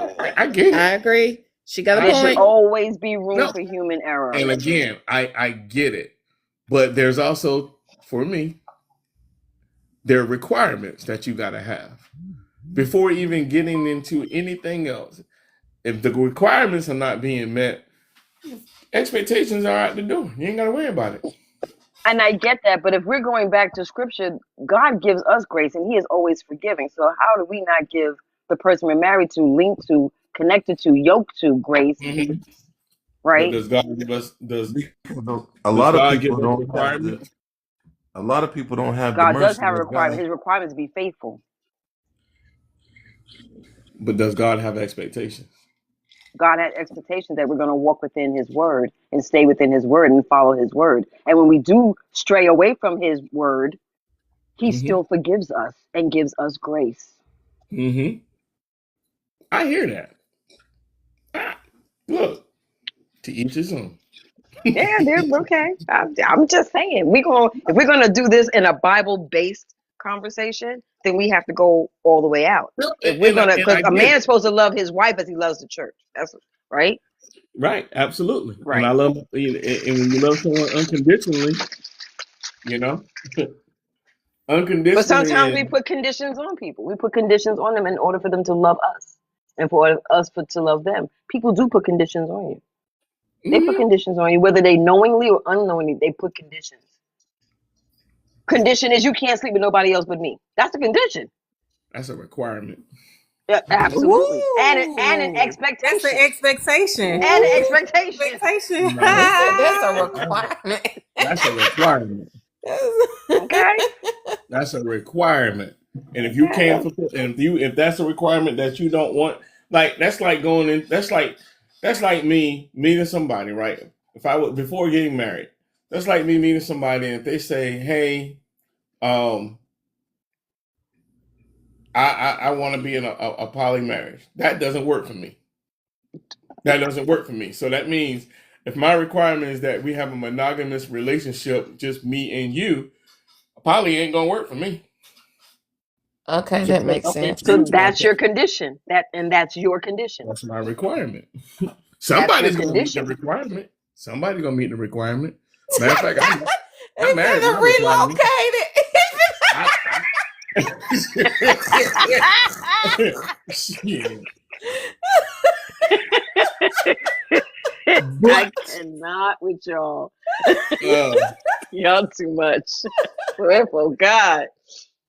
Y'all make yeah, like somebody holler, that. scream, and think all at the same time. For real. Yeah. Hey, but again, the last part of that whole segment was when I say that, marriage and long term relationships operate like a service based industry is what's our favorite word, y'all? Accountability. That's the biggest part of it. That's the biggest part, you know. And Love people can, struggle with love can being start. accountable. Yeah, like love can start a relationship, but service has to sustain it. Yeah. Love can start every single relationship, but the service of that relationship is what sustains it. Mm, Okay. Yeah. So mm. it goes back to being a service. It's a service. Because if you don't go get that all changes on your car, what you think gonna happen? You pushing some metal down the road. Yeah, yeah, Yeah. yeah. You'll get the all Yeah. change. You know what I'm saying?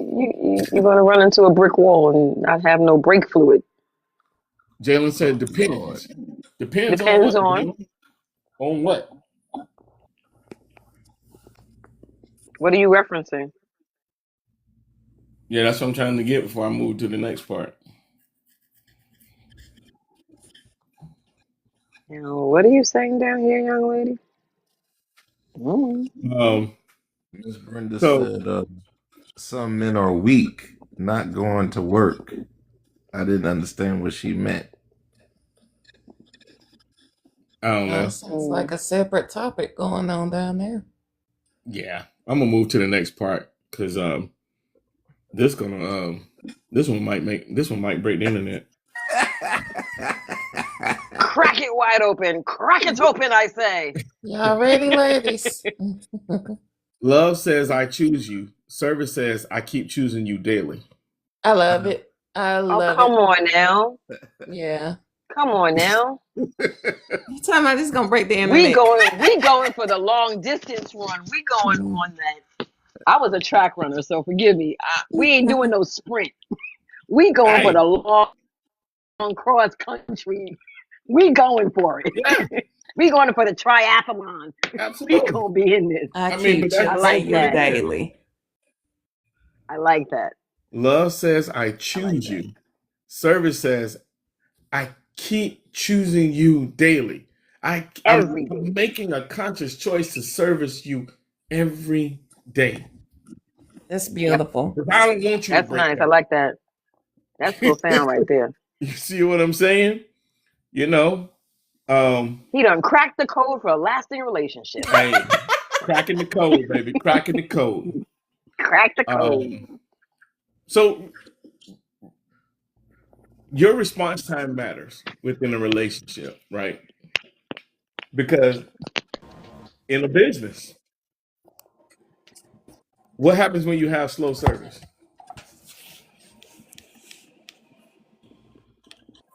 I'm sorry. Present the question again. I said response time matters. In a business, if you have slow service, what does that equal to? Failure. Customers are not satisfied. Patrons are not satisfied.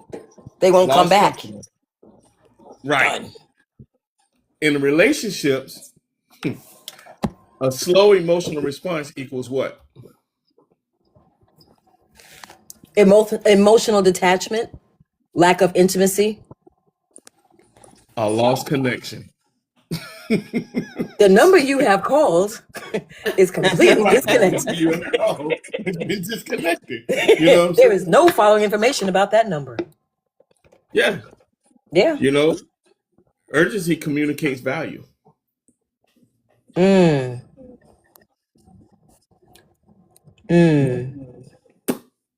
Yeah. I mean, think about that.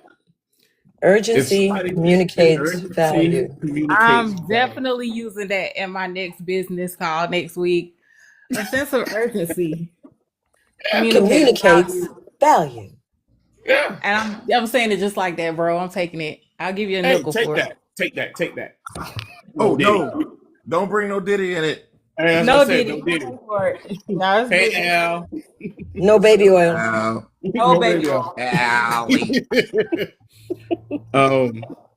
So here Hey, Al. here's number 4. Serving doesn't mean self-abandonment.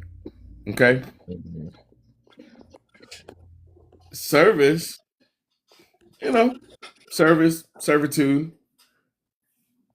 Healthy service has boundaries.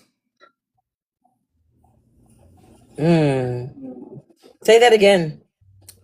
Healthy service has boundaries. Absolutely. Your rights end where mine begin. Come on. Right? I like that. Yeah. Healthy service is reciprocal. It should be. Absolutely. In order for it to be effective, it should be. It needs to be. I'm not even going to say should. It needs to be. Operative words. Absolutely. Healthy service is communicated, not assumed. Absolutely. Right. If you don't know what my needs are, you can't meet my needs. Someone in the comments, Marlon, a little back up, he said he or she, Jalen, healthy service has boundaries. Interesting. What's interesting? Let us know, Jalen. Yeah. Speak your mind. We love that. Free your mind. And the rest will follow. Dum, Come on, dum. Elle, sing for us. What are you comparing What are service you- to? Oh. What are you comparing service to? Yeah. I don't think it was a comparison. We're just using that service as a tool in marriages Oh, or he just relationships. joined, so that's why. So he's that's coming in what on I the was tail gonna Okay. say. end. Yeah, That's he's what just I coming I on the got said. you. tail end. You gotta catch up because it's going fast but slow at the same time. Like we already progressed down to something else. Yeah, we did, man. It's But I mean, funny. to kind of recap, because I don't want nobody to be like completely confused on what it is, right? Um, Basically, the service is a business. Your relationship is a business, right? So when I'm talking about comparing a service, when you think about um how a business thrives, your business thrives how a business thrives because it has, you know, all different things that are contributing to the business being successful, right? Those same things and components have to be within your relationship to put it in a short version. Um, Now, even with healthy service and all of those aspects of boundaries, reciprocal, and communicated not assumed, burnout can still happen when one serves while the other consumes. You can get burned out when one person is serving and the other person is just consuming it. Oh, repeat that. I'm so sorry. Repeat that again. Burnout happens when one serves while the other consumes. Yeah, we talked about that earlier. Yeah, You yeah, just said it differently. You rephrased it, but yeah, we did say that. yep. Mm. But yes, but welcome in everybody. You know, Howdy.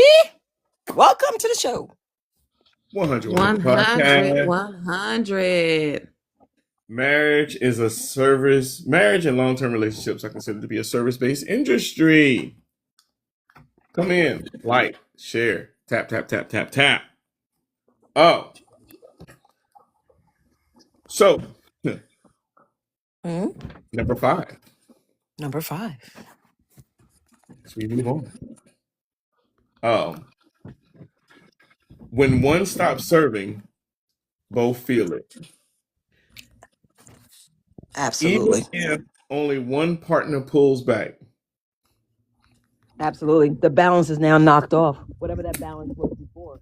Now it's the falling off. energy shifts. The energy shifts, the tone changes, and the safety erodes. The color of the marriage changes. The color of the relationship changes. The dynamics are now different. All of it. All of it changes. Because relationships, and this made me think about the analogy I was using earlier. Relationships fail quietly, long before they fail publicly. Absolutely. Right. Absolutely.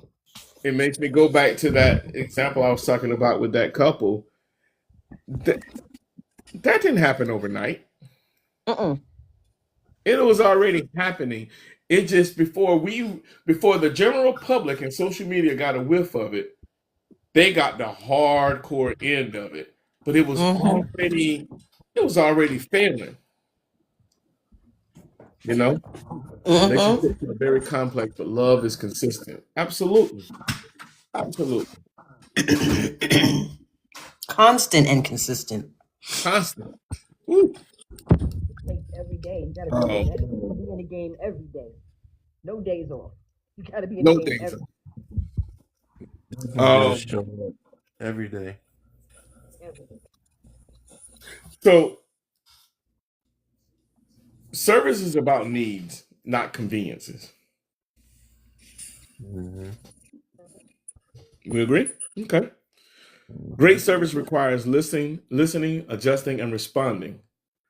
Especially, here's the big part, especially when it's uncomfortable.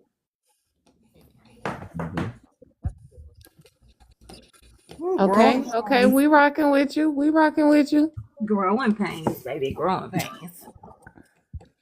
Great service requires listening, adjusting, and responding, especially when it's uncomfortable.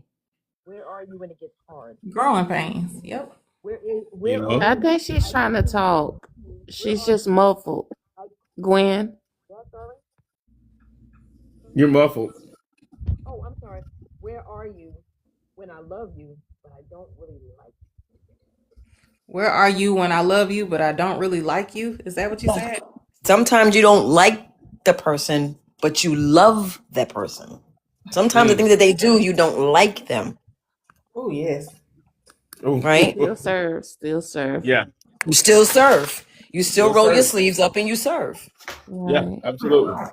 Where are you when we have conflict? Mm. And Or how are are you you? still in How are are you you going still to in the deal? fight, or are you gonna pull away and branch out on your own? Absolutely.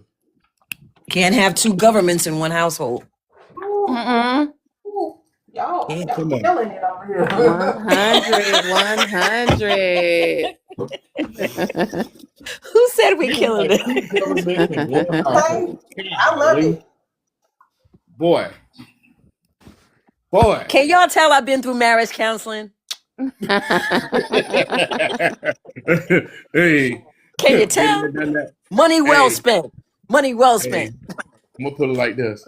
Been there, done that, got a t-shirt. Absolutely.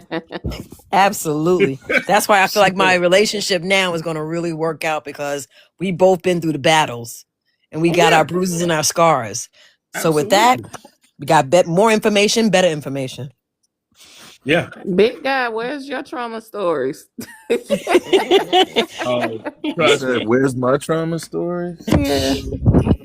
Well, Hey, analytics, you just came on for the first time. It's there.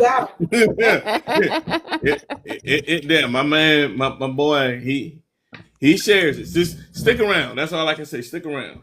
Stick around. Stick around.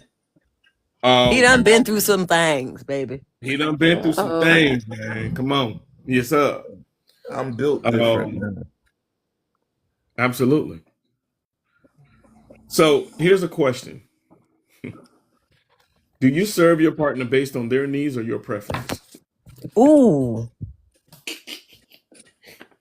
It needs to be a combination of both, I think. Mm-hmm. Because his needs might be a little eccentric. K Free, welcome in. Well, see, now that can go either way, because Right. your preference, Could be eccentric. your preferences, he should know. Mm-hmm. So that way they become his needs. You Ooh, understand? that was good. Oh, damn. That was bottom of the ocean on that one. Well, You gotta say that one again.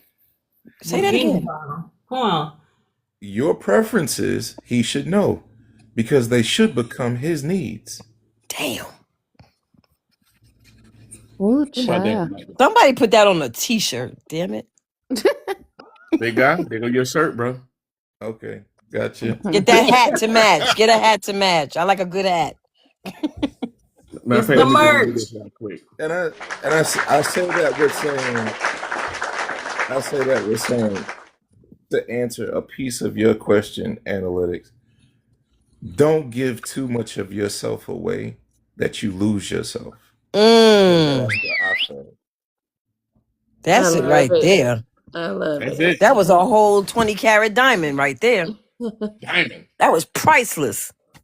Ooh. Well, that's why you must talk. That was priceless. That was a good one. That was a good one. Don't give too much of yourself away.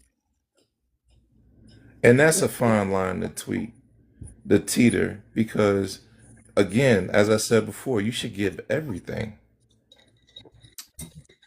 Mm-hmm. You should give everything. Wow. Yeah. But never compromise your own soul in doing it. Mm-hmm. So Mm. here we go. Here we go. When your partner communicates a need, do you hear it as a request or an attack? Oh, The need.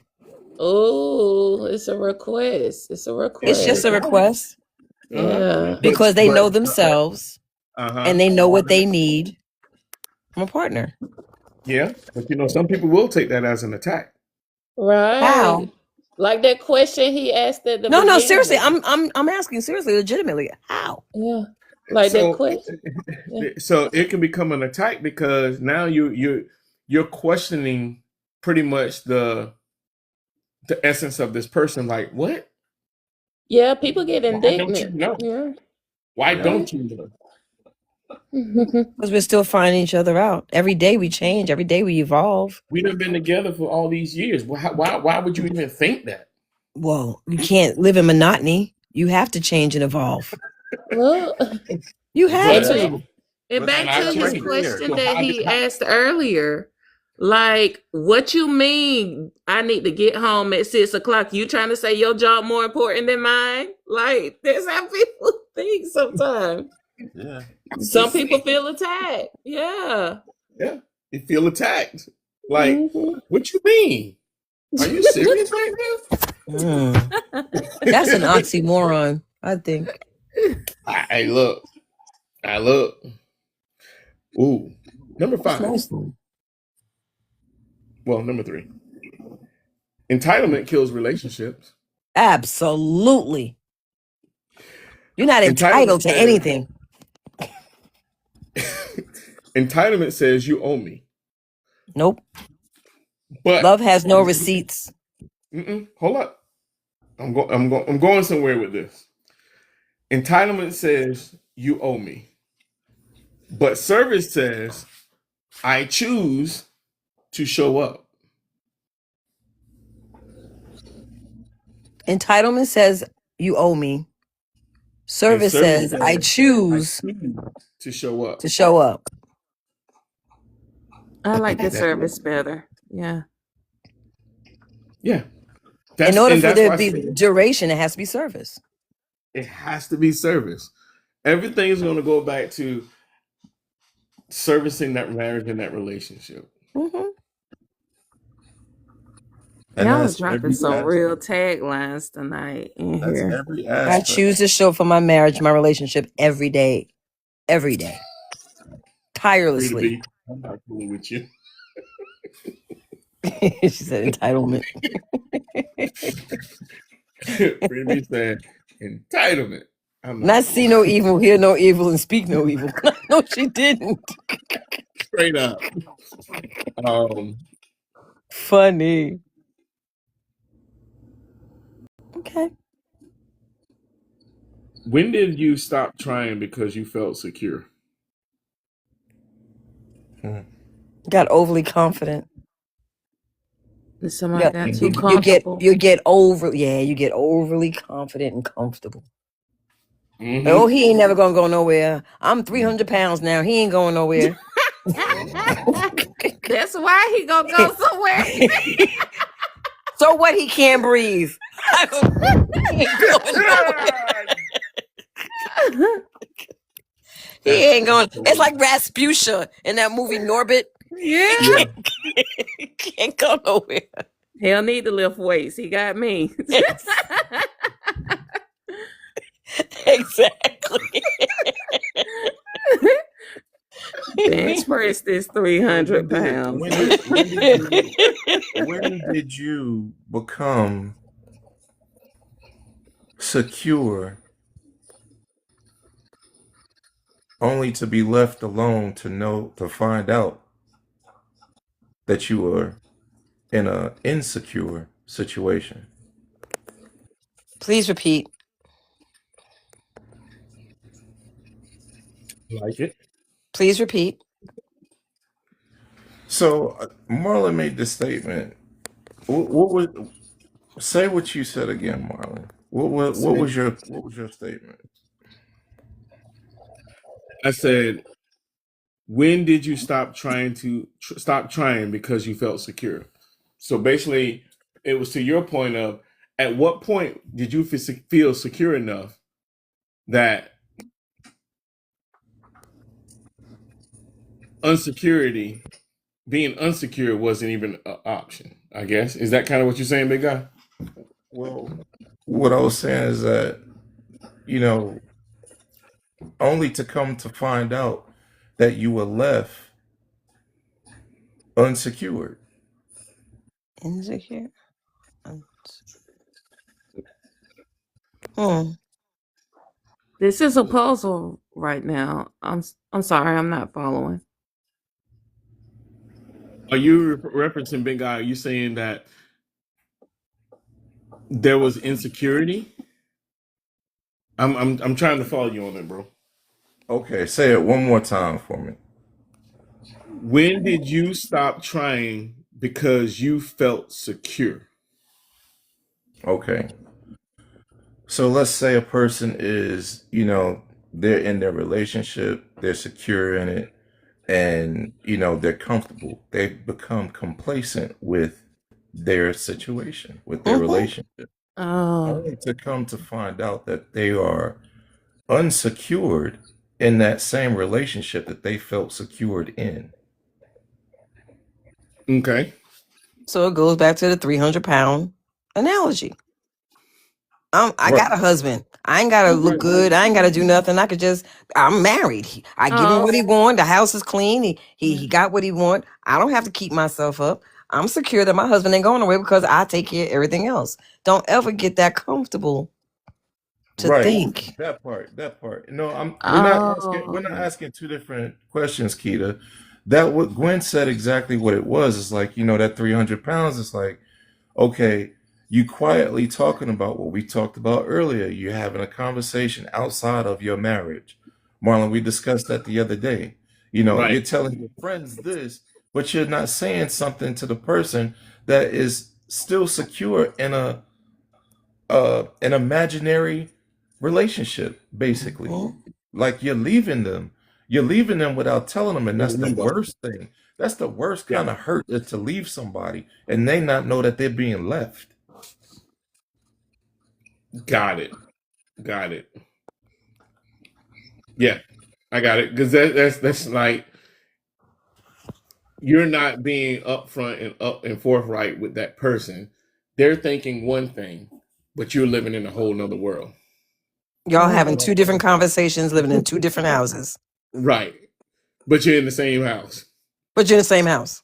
And it's the Yeah. same conversation, just Yes. two different viewpoints. Right. Got it. Got it. Yeah. I'm with you. I'm with you. Hmm.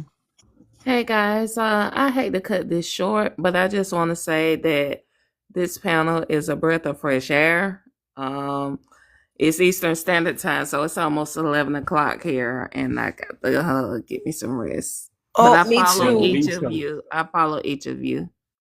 Okay. Appreciate Okay. you. All right. Go Have a good back. night. Good All right. night. I'll drop you down so that you keep all them coins. Let me drop you. Oh, The okay. cha-ching, the cha-ching, the cha-ching. Um, let's see. Diamonds and teals. That's the way we was responding. That's the way I was about to respond, is being cheated on. Gotcha. Okay. Yeah. I understand what Kitty was going with it now. Yeah. All right. Okay, I'm so sorry. I gotta jump in. I gotta go to sleep, get my beauty sleep too. Some of us gotta get back on that plantation tomorrow morning. Hey, plantation be real in the morning. I gotta get on there in the morning. Shit. I'm gonna hit these last little 2 points and then I'm gonna be rolling too. So, Okay. um, you need me to drop you down, Gwen? No, I'm gonna stay for the 2 points. Okay. Feedback is not failure. So here's my talking point. In any service-based industry, feedback improves performance. Defensive partners don't grow. So here's the question: how do you respond when your partner says they're unhappy? Hmm. What's making you unhappy? Isn't that simple? That's it. What's making you unhappy? Right. Absolutely. That's Because if it. I don't know the beast, I can't slaughter the beast. Now, here's the other part of that. Do you listen to understand or listen to defend yourself? Listen to understand. So we talked about this the other night. It doesn't really matter how you say it. It's the fact that if they want to fix it, they're going to hear. You can say, I'm unhappy, and then not give the person why you're unhappy because you really don't want it to be fixed. You want it to continue to be a problem. Or you can tell somebody you're unhappy, and like Gwen said, what is making you unhappy, and you actually have a conversation and want to actually pursue a journey of fixing it and coming back together. Mm-hmm. And is the happiness lying on your partner, or is the unhappiness lying within yourself? That's another good follow-up question, Gwen. That is. Because if it's in within yourself, I can't fix what you feel like you're lacking. I can't fix that. That's something that you have to fix on your own. Yep. And all I can do is give you the space to work on To that. do it and the support to do it. That's all I could do. That's it. Mm-hmm. Yeah. Have you ever asked, how can I love you better? Absolutely. I think, to be honest, Or how can I love you? The thing is that you're like not I said, supposed to if be you don't want using. to fix it, you're not going to hear that. But when Gwen said, what are you unhappy with, is the same thing as how can I love you better? But maybe after you say that, how can I love you better, so they understand what you said in the beginning was saying, I want to help you through this. I love you. How can I love you better? Or how do you want me to love you? Because my version of love may not be what you may want or need. Tell Oh, I'm me so glad. how to love you. I'm so glad you said that, Gwen, because this is what I've learned, and this is not just, well, it is relationships, whether it's your children, your spouse, your significant other. Let's just use a birthday for an example. For your significant other's birthday, they say they want a chocolate cake, but you always see them wearing Louis Vuitton or Chanel crossbody bags, and yeah, you get them the Chanel crossbody bag, the new one that came out, but they literally said out of their mouth to your ears, I just want a chocolate cake. Mm-hmm. So you disappointed them. And when they're like, I'm not happy, but you got all this, that, and the other, but I'm not happy. And so sometimes, because they know that you aren't listening already, because they wanted a $10 cake from Publix and you went and got them a $2,000 purse, you're not listening. And so again, does that person want to hear you and get on a journey with you to correct it and bring you all back together? Or do they want it to just be a problem? And the thing is like you all were saying earlier, it's two different things going on, and y'all in the same house, same relationship, but two different relationships are going on. Outside, everything looks great. Inside, one person thinks everything is great because they're doing. But you are not actually doing what needs to be done. Collectively as a team. As a team, it's give and take. It's communication. I'm telling you, I just want a chocolate cake. Outside, everybody's like, "Oh my gosh, he got you that new Chanel crossbody, babe. That crossbody Chanel bag look good. That outfit you picked out." Like, there's a whole relationship thing going on, but one person in all of that scenario with your external customers and your internal customers, if we're talking about a relationship as a business, the stakeholder, the shareholder is missing it. So guess what? That person that has all of that interest or that stock in your company is about to pull out because you are missing the major component in your contract, your stakeholder. So you're giving me what you think I should have instead of what I'm telling you I need. Exactly. And that's how those two different And that's things. when you get a problem. Yep. That's what Big Guy was talking about, oh, I think I'm secure in this relationship, and then I pull out, the other person pulls out, they were never secure. It's because you didn't listen to what was being brought to the business meetings, relationship, business, contract, or you weren't listening to your partner. You were just doing. And it's very profound when you listen to your partner. Or if you can listen to your partner, I'm sorry. Or they brought the files to the meeting and did not open them. So you had the data in front of you, but you didn't bother to research the content. Not that I didn't bother. They were No, they they they didn't. were They didn't they were bother. introduced in the beginning of the business plan, but never discussed during the business meeting. Actually, they were the bluff. Bottom line up front. I told you I wanted a chocolate cake. You went through the whole email and missed the main question or main Mm-mm. point. I heard that. I heard that you wanted the cake, but where's your instructions to making the cake that you want? Ain't no, I want a chocolate cake. Didn't I say you could have went to Publix and got a $10 cake? Sometimes I think You know what I'm saying? It's the like I said one thing and you took it a whole nother way to directions, instructions on baking a cake. you No, know Like why? the Do you bake a know why cake. the okay, but miscommunication happened? I can tell you communication happened. It depends on your mindset or your frame of mind when talking. If your mind is not engaged in the conversation, I may be saying something, but you're hearing totally different. Be different than we go for that situation. Does that make sense? Mm-hmm. Mm-hmm. Because I literally said buy a $10 cake from Publix, and you said I And needed. you I heard missed that. right, I but what missed you that. heard was Louis Vuitton crossbody, whatever. Yeah, Yeah, that thing or Chanel, whoever.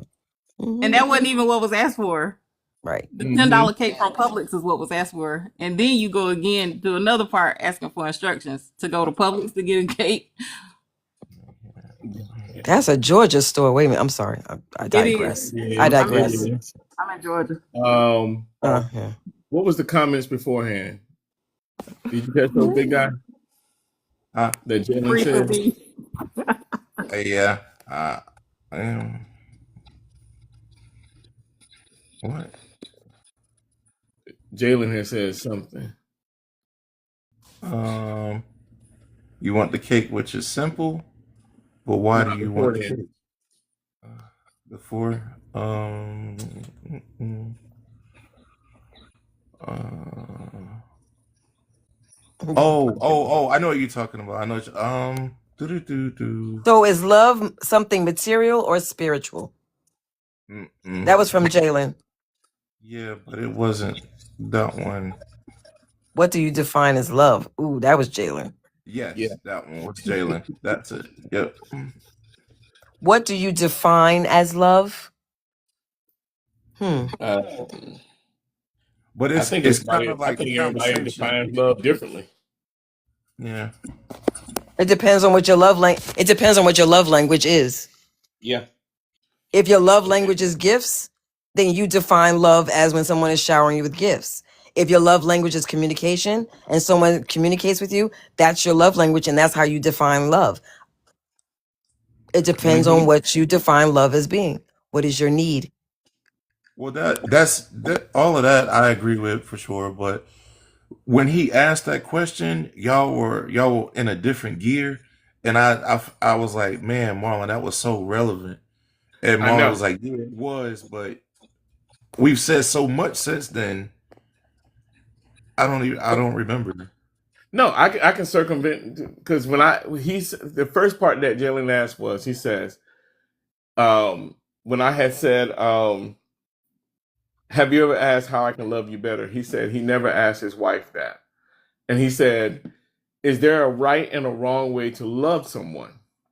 Yes. Yeah. Mm-hmm. Yes. And then Loving that's them the when way he that you said, feel that they should be loved, right, as opposed to versus the way how that they want want to be loved. Correct, correct. Mm-hmm. And then he said, can you love someone wrong or right? I don't Yes. know. Just asking. Yeah, Yeah. you Yeah. can love them right because loving them right is how they want to be loved. Loving them wrong is loving them how you think they should be loved. Prime example. I'm guilty. And I'm guilty even with Peachy Tay's explanation just now about that damn cake. We're buying Not it the at damn cake. yeah. I mean, Not the damn cake. because I Damn totally cake. missed that. And I'll go even further to say, Peachy Tay, what was it the other day? You said no, you missed that because we were talking about how same question. Um, What was it? Oh my God. Oh, flowers. I think it was Flower. flowers. Yes, It was yes. flowers.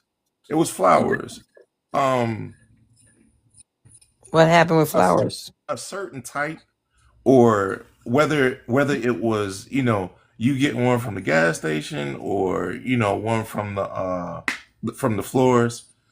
God dang it, I cannot remember. No, that's totally different. So, we were talking about Gwen about the fact that when you're dating, you're gathering data about somebody. And Right. if I tell the person that I like flowers, and Mhm. then they say, well, I'm not going to get you flowers because I don't want to give you flowers. And so you're like, okay, whatever. You take that down as a thing. I'm not getting flowers from this guy. Somebody else going to give me flowers. We were talking about dating. And so Oh. the person eventually bought me No, no, flowers and no. they I'm bought them sorry. It from wasn't flowers. It something. wasn't flowers. It was a headset. That damn headset. That Remember? wasn't me. That wasn't me. That was Yeah. L. Yeah, That it was was L. L. It was L. It Yeah, was so L. they was talking about she wanted some boss because she sings and there's a certain sound, but the dude he couldn't really afford those, and so he went and Mhm. got the best he could afford. And she said, "No, you should have kept your money because I told you the type of headphones that I wanted, and if you couldn't get them, you should have saved your Right. money, Right. and I Yeah. would have just Right. bought them myself."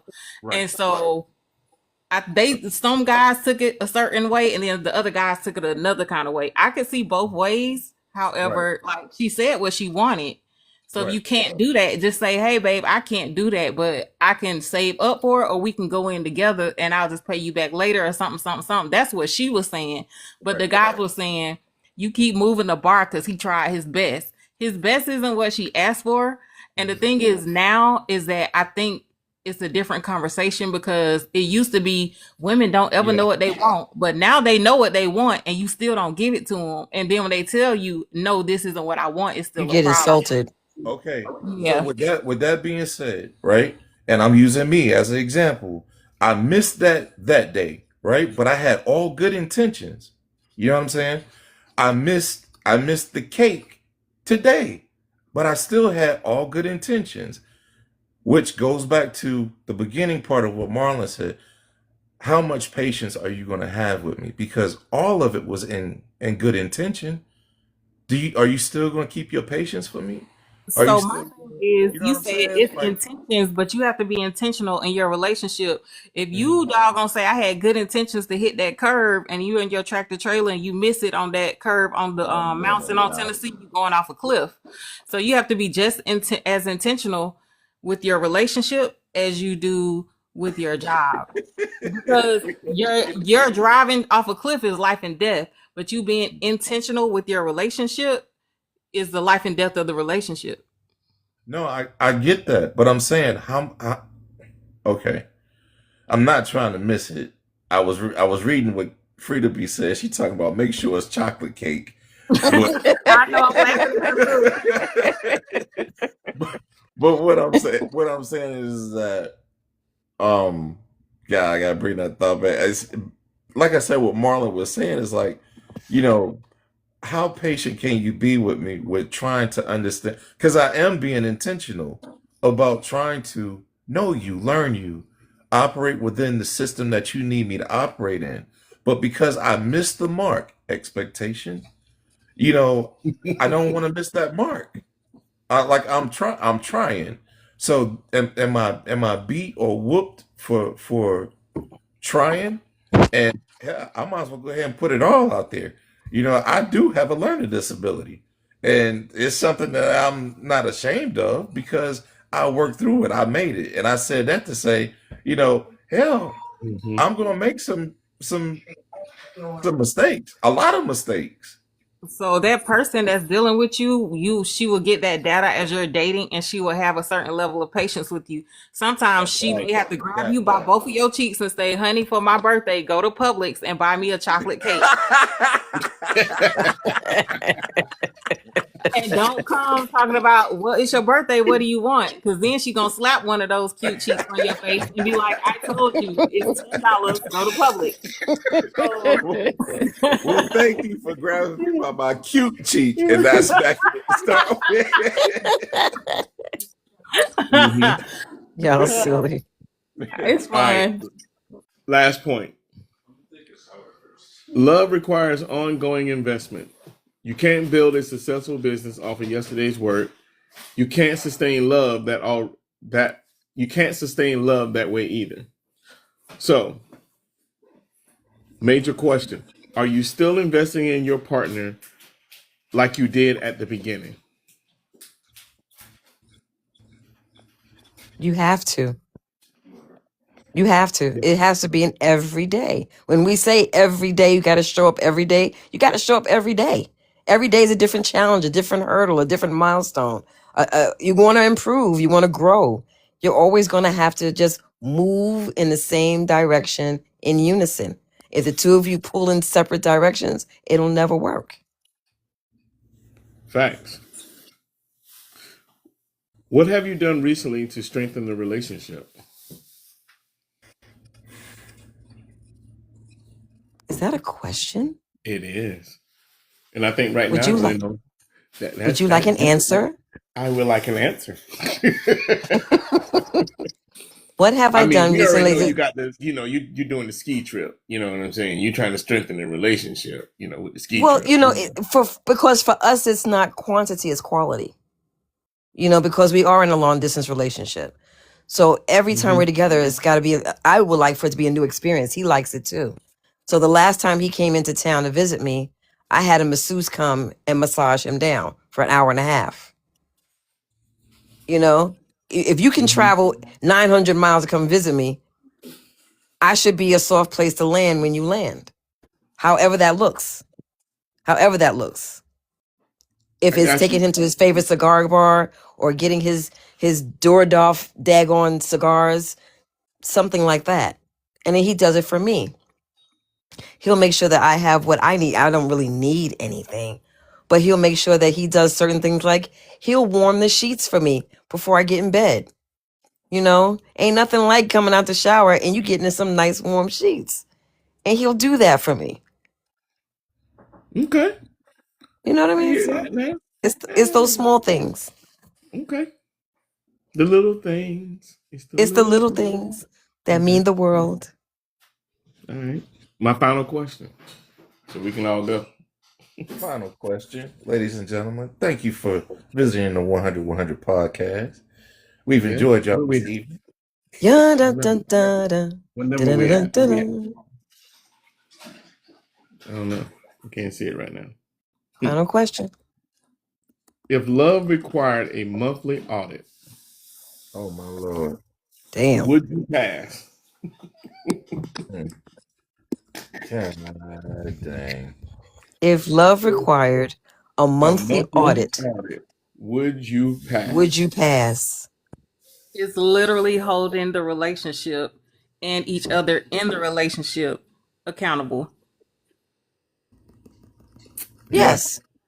And Yeah. like Keita said a while back, she said, shoot, what you say, Keita? You said do it without being defensive or something. I don't want to misquote Yeah. her. Let I me think see. that's what she said.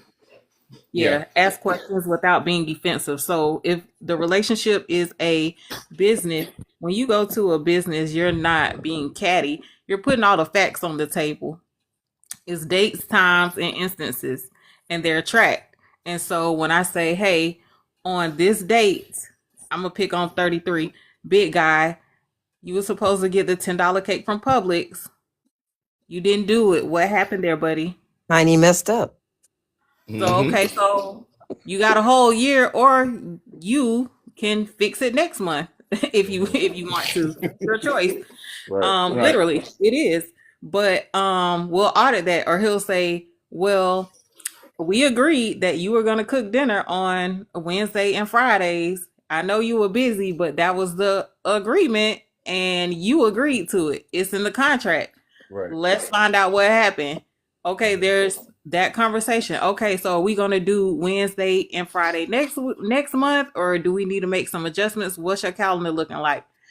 If we actually step back out of our feelings a little bit and actually look at it like a business, like Marlon was saying in the beginning, I think even past I think Gwen said it. I don't like you right now, but I love you. So I'm going to look at this with a different lens and continue to move forward. I choose you and I'm going to keep Mm-hmm. going. So I think those would make a relationship go further. You know what's really effective? What I found is really effective in that, and to piggyback what you're saying, if you could take the emotional minute out of the situation, you can better then manage the condition of the relationship where it is right at that moment and the conflict that you have. But when you have too much emotion into it, the direction now goes towards the reaction of the emotion as opposed to the situation at hand. So you stop looking at what really led to the conflict. Now you're just looking at how you behaved after the emotional piece kicked in. Mm, I agree. I'm not saying be yeah. emotional and be a robot. I'm just saying sometimes you have to like let the heat calm down some, walk away and come back and address the Yeah, situation. that same Maybe thing. so Yeah. I'm That's a agreeing. Yeah, I'm agreeing with you, Gwen. I'm That's because, agreeing. sometimes we get caught up in our emotions take over and then you forget about what you argued about. well. That's Mm-hmm. I wanted to add to that too because it's like you know if give the guy credit as well with wanting to find out where he's messing up or you know what I'm saying. Like that's the thing with the young bulls these days. You know they they're impatient. It's like if it's not their way, they upset. They in their feelings, not with the mindset of try to understand your lady, bro, like what she's wanting, what she needs, but don't lose yourself in the midst. And I think that's why a lot of them walk around saying, that females are gold diggers or whatever. You gave her what you thought she wanted. You didn't give her what she wanted. She may not have wanted that $2,000 pocketbook. She may have just wanted the $10 cake from Publix. Yep. They should, Yeah. Jalen, but some of them don't. And then you Yeah. turn around calling her a gold digger. They just But out for your coins and all of that. Trust that's me. what you Money is advertise. money is to be made and spent. Yep. Period. Money is to be made and spent. It is the depth of who you are and your character on how much of you are willing to give to your partner. That is beyond monetary value. Beyond. Because let me tell you something, them warm sheets after you get out the shower, Mm-hmm. man, meant the world to me. Can he Yeah. afford to give me anything he wants? Can he afford to give me monetary things? Absolutely. But the fact that he thought enough of me to warm those sheets when I got out the shower, man, that man got me for life. What? He was intentional. Can He was intentional. yes, He very. was intentional. And with that being said, y'all have a good night. This is Gwen signing off. Always love it. Love Gwen. Gwen said, and this is Gwen signing off, ladies and gentlemen. Like she anchored Uh, that thing. hey, she did. She did. Uh, you see, Big Guy, you able to drop her? Because I got something going on with my little screen right now. Good night, beautiful people. Y'all rest well. Good Morte. night. Good night. We love you. All right, I got my thing going over here. Tap tap tap, y'all. Tap tap tap. Get to Yeah, 100K. I'm trying. Good Lord, I'm tired. And man, but this has been a good session, man. As always. Yesterday was a bomb. This was a bomb right here. Um, I know, right, Keita? You know, right? Exactly, Frida B. Keita B. She wasn't on the platform tonight. Dropping We ain't them gonna jewels stand too. for that mess no more. You gonna bring your behind up here, girl. Mm-hmm. Y'all see Um, 33? He be acting like the victim when everybody on and then when everybody off, he wanted to jump hey, gangster. Jalen, Oh, appreciate you Hey, ain't jumping nobody in. pull your chain. Ain't nobody pull your chain down there. look, And 33. how am I going You gangster? jumping on my girl Kita. Because Keita said she got threatened. Mm-mm. Yeah, hey, she's too much. She not into this. She not a perfect girl. Oh Please, Lord, have mercy. you done been there, and done that. Got a T-shirt too.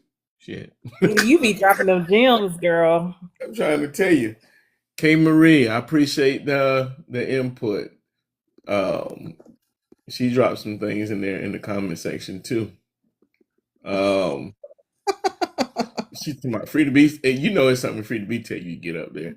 Free to be, you gonna come up there next. You gonna come up there next. Ain't gonna be none of this.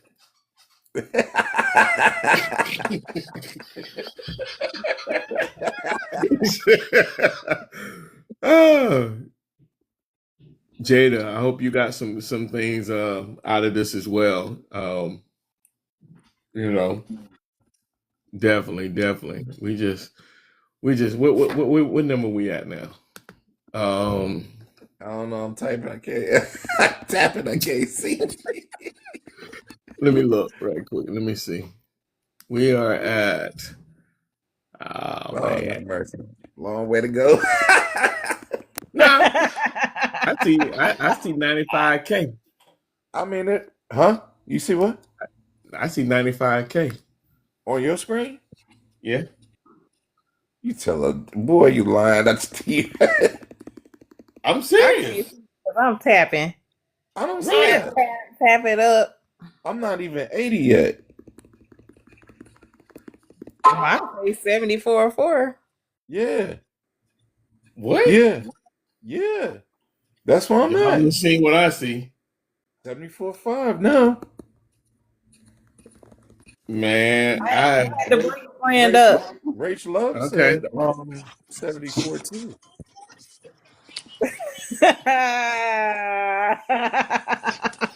Keto. What's up, K Marie?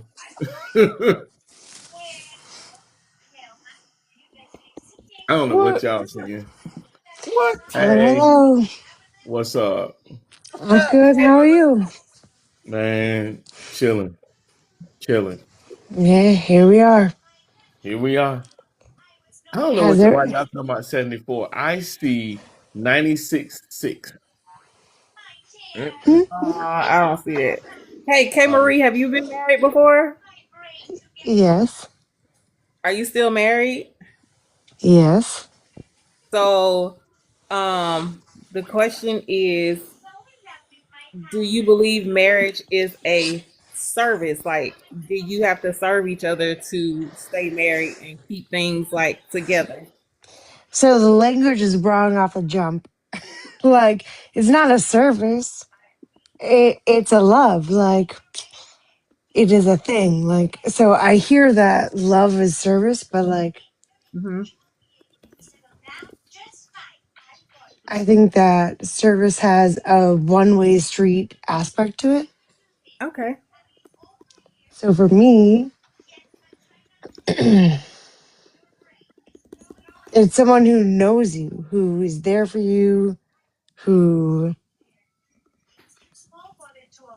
calls you on your shit. Like it's not always pretty. I think that's the point. And I think that most people can't handle the pretty. So yeah, I don't know. I don't know if I answered your question, but So yeah, you said it's not like robotic. It's not like a service. It's more no, so like a more of a flow thing, a two-way flow it's type it's situation. it's dynamic. It's dynamic. Yeah, Yeah. So may I ask how long have you been married? you may. Um,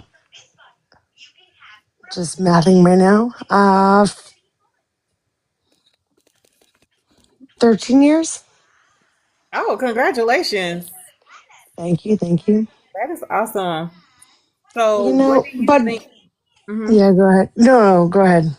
I was gonna ask, what do you think is the main thing that kept you going from year one to like milestone year seven, and then a whole nother 6 years? I think it's so a couple things. I think it's one, not taking yourself too seriously.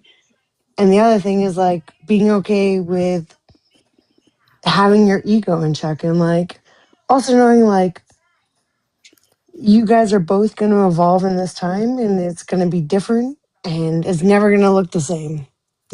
Every year is not going to look the same. Yeah.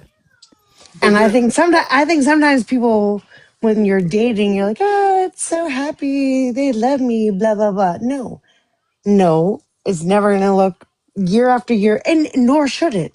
Honestly, that means you're both stagnant. If it yeah, looks the same every year, you're stagnant. Like, Hmm. That makes sense. that's so good. Yeah, I like that. So,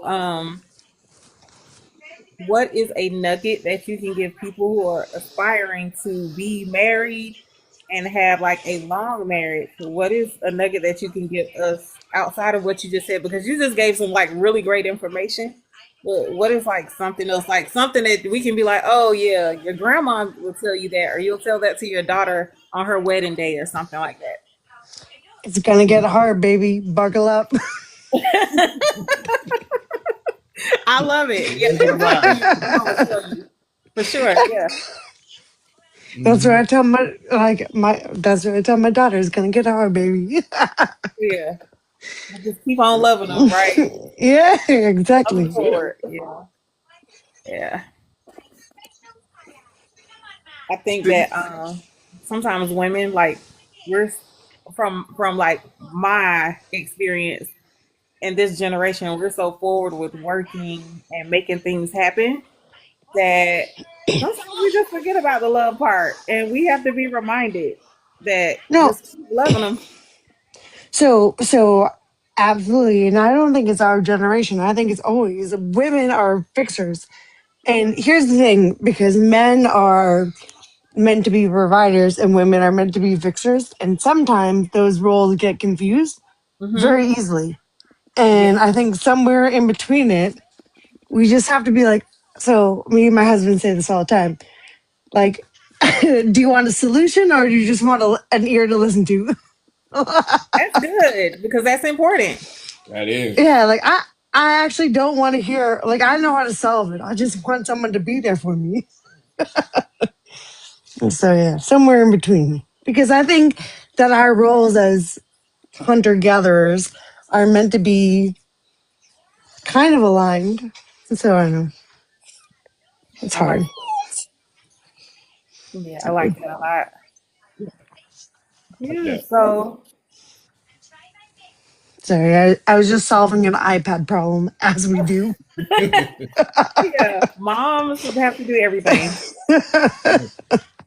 Fix it all. So does how many people in the chat have kids? We all have kids. We all got Okay, kids. okay, just checking. Just want to know. We are in that club with you. Mm-hmm. So you guys know the iPad problems, the roomies, the Paw Patrols, all the shits. Oh yes. Mm-hmm. Oh yeah. Mm-hmm. Yeah. Yeah. Like the pediatricians now, so like I'm an auntie as well. So my twins they're 5. They're gonna be Twins? She said twins. My twins. well, my sister's twins because I'm an auntie. Yes, I have my sister has twins. And so when they were babies, they went to the doctor and they said make sure your baby does not hold an iPad or a phone. Don't give them to your babies because it like is changing the way their hands are forming. Yeah. Mm-hmm. Because like parents are just shoving the phone in their hand and they get this like hook in their neck and their hands like get deformed. And so he was like, just make sure you don't give the babies the iPad and the phone. So yeah, she had to put them on like a schedule to where they could use it at a certain time and then it would stop. But yeah. Okay, so can I ask you a question? Because I think about this a lot. Like, imagine if like hunter gatherers were like, don't let your kids do this and like in some ways, how do we let evolution just play its way out? And how do we do well by our children? I don't know the right answer, but I think about it a lot. Like, is this just the next natural step and we're now so evolved that we are fighting it? I don't know. Hmm. I don't know if I have a response to that one. That's interesting. That's an interesting takeaway. but I don't know if I have like a response or an add on to that. No, none of us do that. Yeah, like I don't know. Yeah, Our grandkids will be talking about it. It'll be fine. exactly. Yeah. Yep. So like when you're talking to, you say you have daughters. How many daughters do you have? I have one daughter who is 4, and I have one son who is 10. Oh, beautiful. Thank you, So thank you. at 10, let me see. I'm a boy mom as well. So it's 10 at 10. Did your son like are you doing things with him to show him how to treat a lady like when he grows to be in a relationship, or y'all have boy mom dates and or So you know, it's funny because he naturally has a sister who's younger than him. So yes, we have boy and mom dates, but like he responds better to looking out for his sister than he does for his mama. yeah, they do that. And he is so sweet with her, and he's like, and what's funny, like, so for example, so we live in the Northeast, and this past week we've had a lot of snow, and my daughter actually the 4-year-old looks out after him, and she's like, his name's Trey, you're gonna get run over by a sled. And he's like, okay. And he doesn't get mad at her, he just listens to her. I'm like, you're gonna be a good husband. Yeah, So like listening to a woman yell at you for things you already know is so class. that's definitely preparing him for sure. Mm-hmm.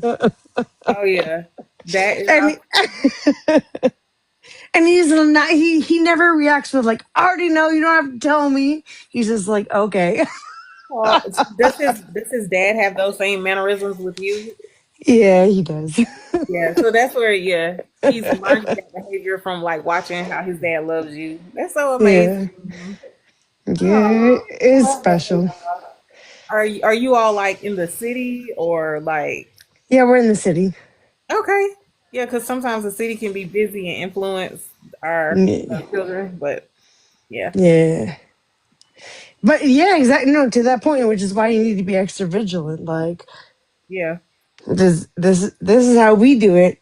And like we're very diligent about that. Like this is how, like, you don't know what other people are doing, and other people are going to do it a different way. But this is how Mhm. we do it, Oh and yeah. the way that they do it isn't wrong. Like we talk about it a lot. Like Mhm. I think it's important to talk about that because well, there's multiple ways to skin a fish. Exactly. I agree. Like, but see, I'm the one that always use a cake analogy. They'll tell you. I always talk about cake. There's more than one way to bake a cake. Yeah, that's right. I Put know that's everything right. in there and mixed up together so you can put it in the oven. That's right. I know Make that's sure right. you ain't gotta buy it right now. 33 what? Buy the $10 cake from Publix. $10 cake from Publix. It's not even $10. I think it's like I have to go on my Publix app and see. Since Keita said Peachy Right. K be teaching me, I learned to go buy that damn cake for $10. I know that. And eat it. And eat And Marie eat it. Antoinette. Yeah. it. Oh, here she comes. You might. Okay. Oh, hi, Marie. How dare you? I'm clutching my Hey. pearls, talking about some eat the cake anime. Hi, Marie. Hi, Marie. Hello, Miss Marie. Mm-hmm. Oh, you look like your mommy. You're Mm-hmm. so pretty. Just a babe Oh, doing babe things. exactly. Right. Don't be Hey co-signing there. that, Keita. I see you down there. Woohoo! Everybody like, share, tap the screen. Yeah, but thank you guys for having me up in the space. It's really cool to meet other Yeah. cool people Oh, just talking yeah. about life. Yes, Yeah. yes, yes. We Thanks do for this joining. every Wednesday and Thursday. So come back. Yeah, for sure. Don't kick me out now. I'm just thanking you. No, you're good. You're good. I'm just actively showing my appreciation. Oh yes, yes, Oh yes. no, I appreciate it. I appreciate it. This is what gets the exposure. Yeah, for sure, for sure. Yeah, Love man. it. So, do you guys all know each other, or tell me your story? Tell me your backstory. Like, are you guys married? Do you have kids? Tell me now that I've given my whole rundown. I'm married. Kids are grown. So, uh, got my Congratulations. grandkids.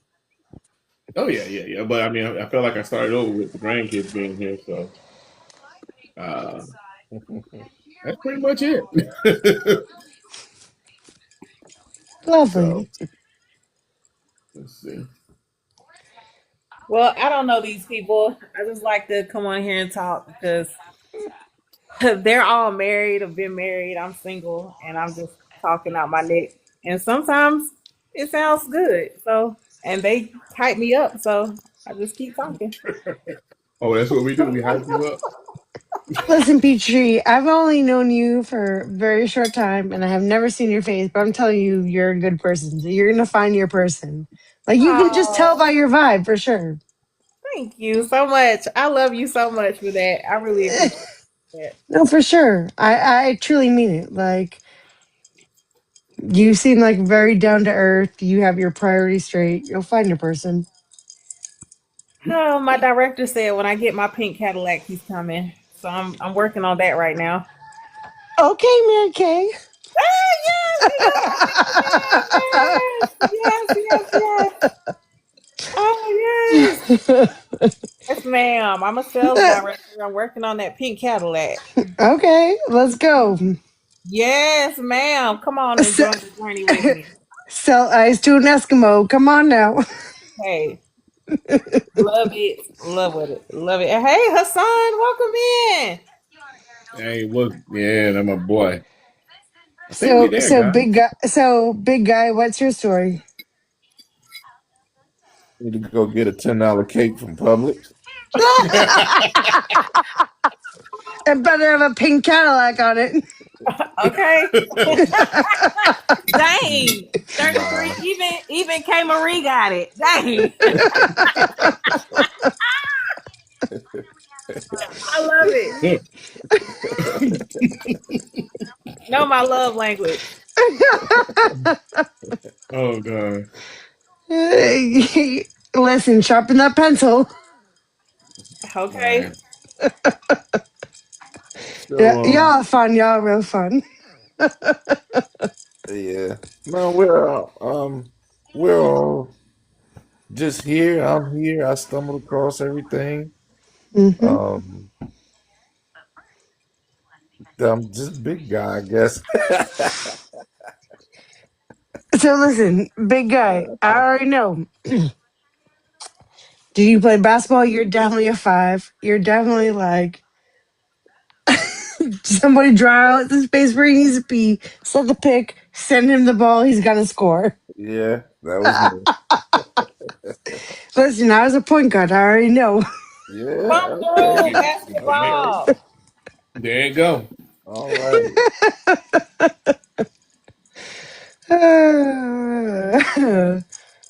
Yeah.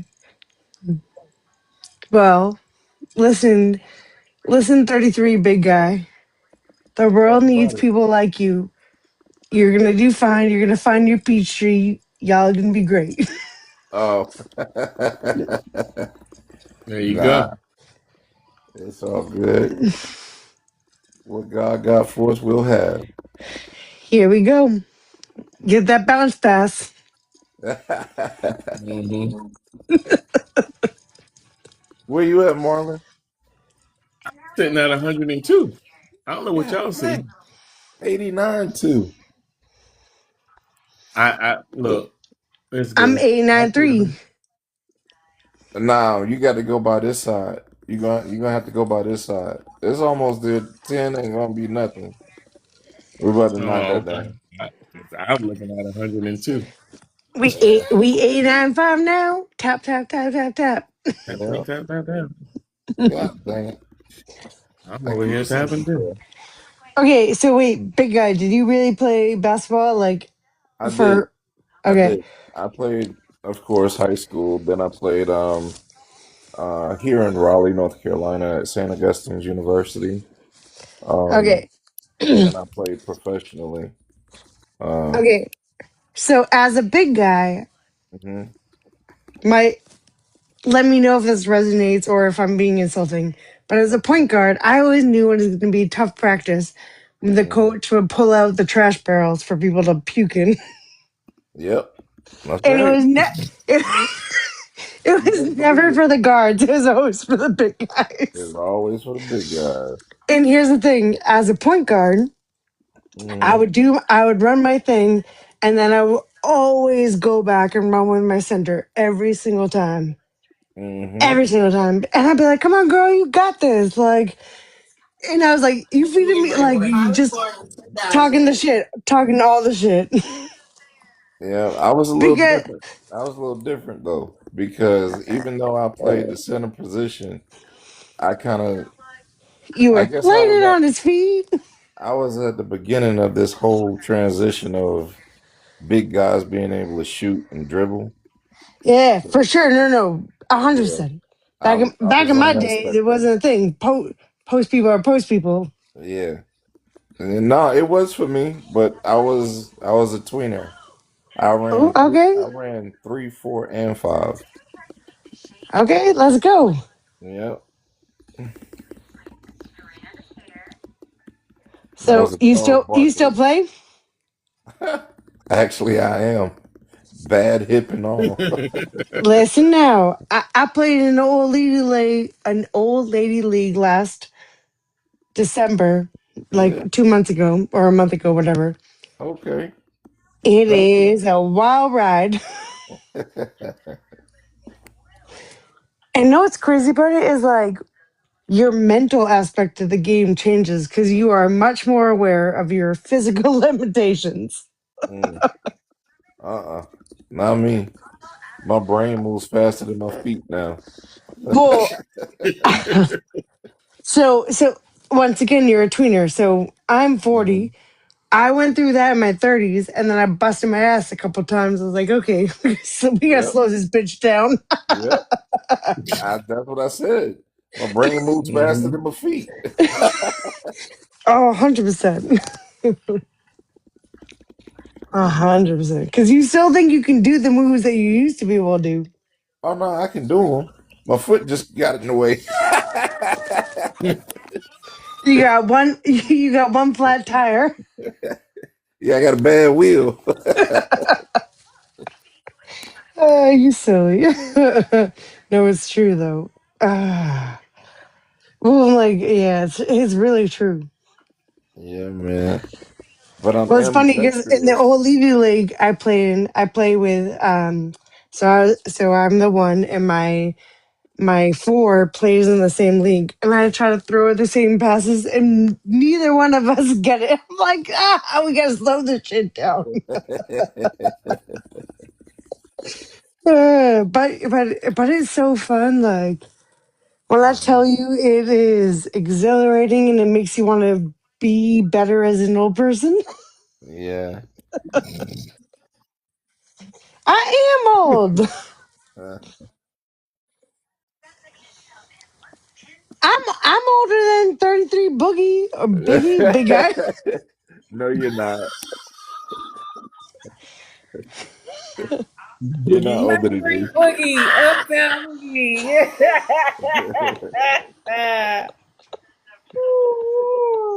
We I'm are. 27, Marlon. Huh? How old are Nah, you? I feel you, How old are you, Hassan. K You're not man? old, Hassan. I'm 84 in this bitch.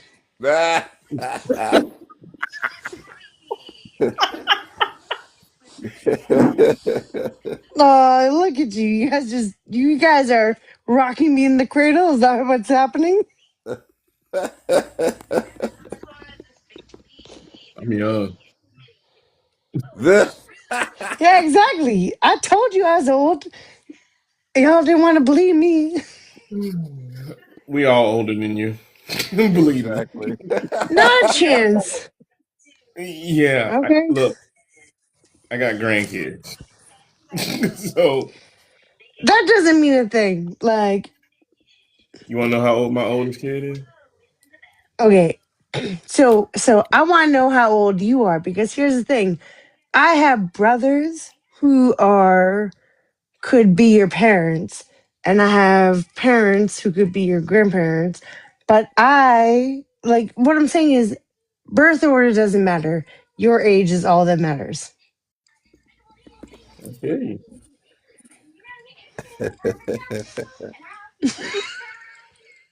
You are deflecting the question.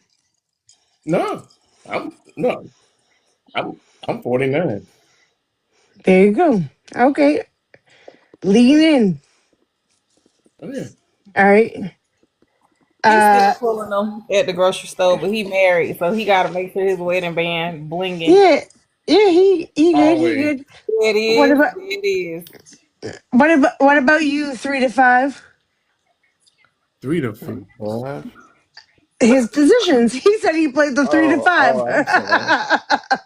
No, That I'll be 50 in March. March what? March 4th. Oh, Yep. okay. I'm the 20th of March Oh, okay. Okay. in Peachtree. Peachy Tea. What you Peachy say Tay. is 43 and loving every bit of it, honey. Because I still pull the Girl, I'm straight telling roll. you. Marlon, send me back my 78 flowers. God dang trying to tap this.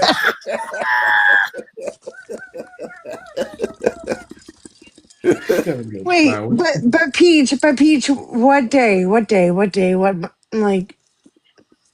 Oh, you trying to get all my information? Hey, I like to play with scammers now.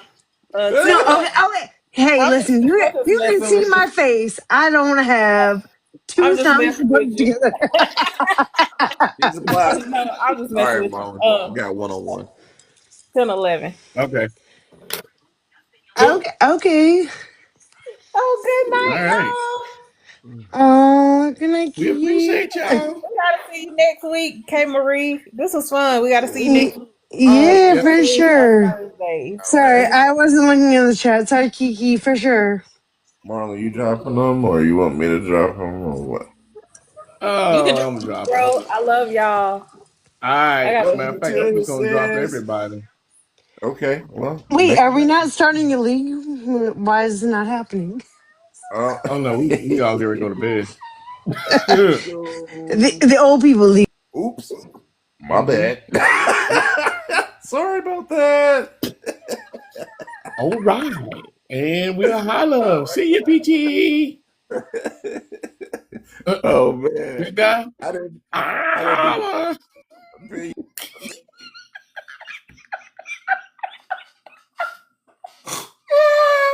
I can't make this shit up.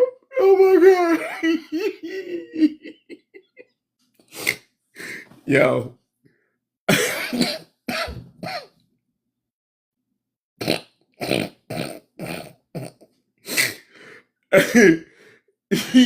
Y'all. I'm not dealing with y'all. Yo.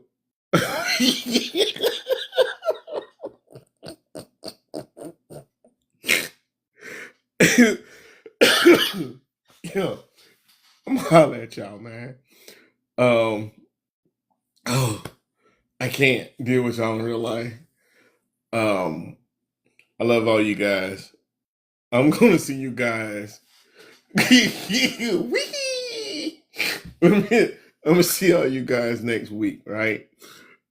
Wednesday and Thursday, 100 podcast, 7 p.m. Central, 8 p.m. Eastern, 5 p.m. on that West Coast. So, peace, everybody.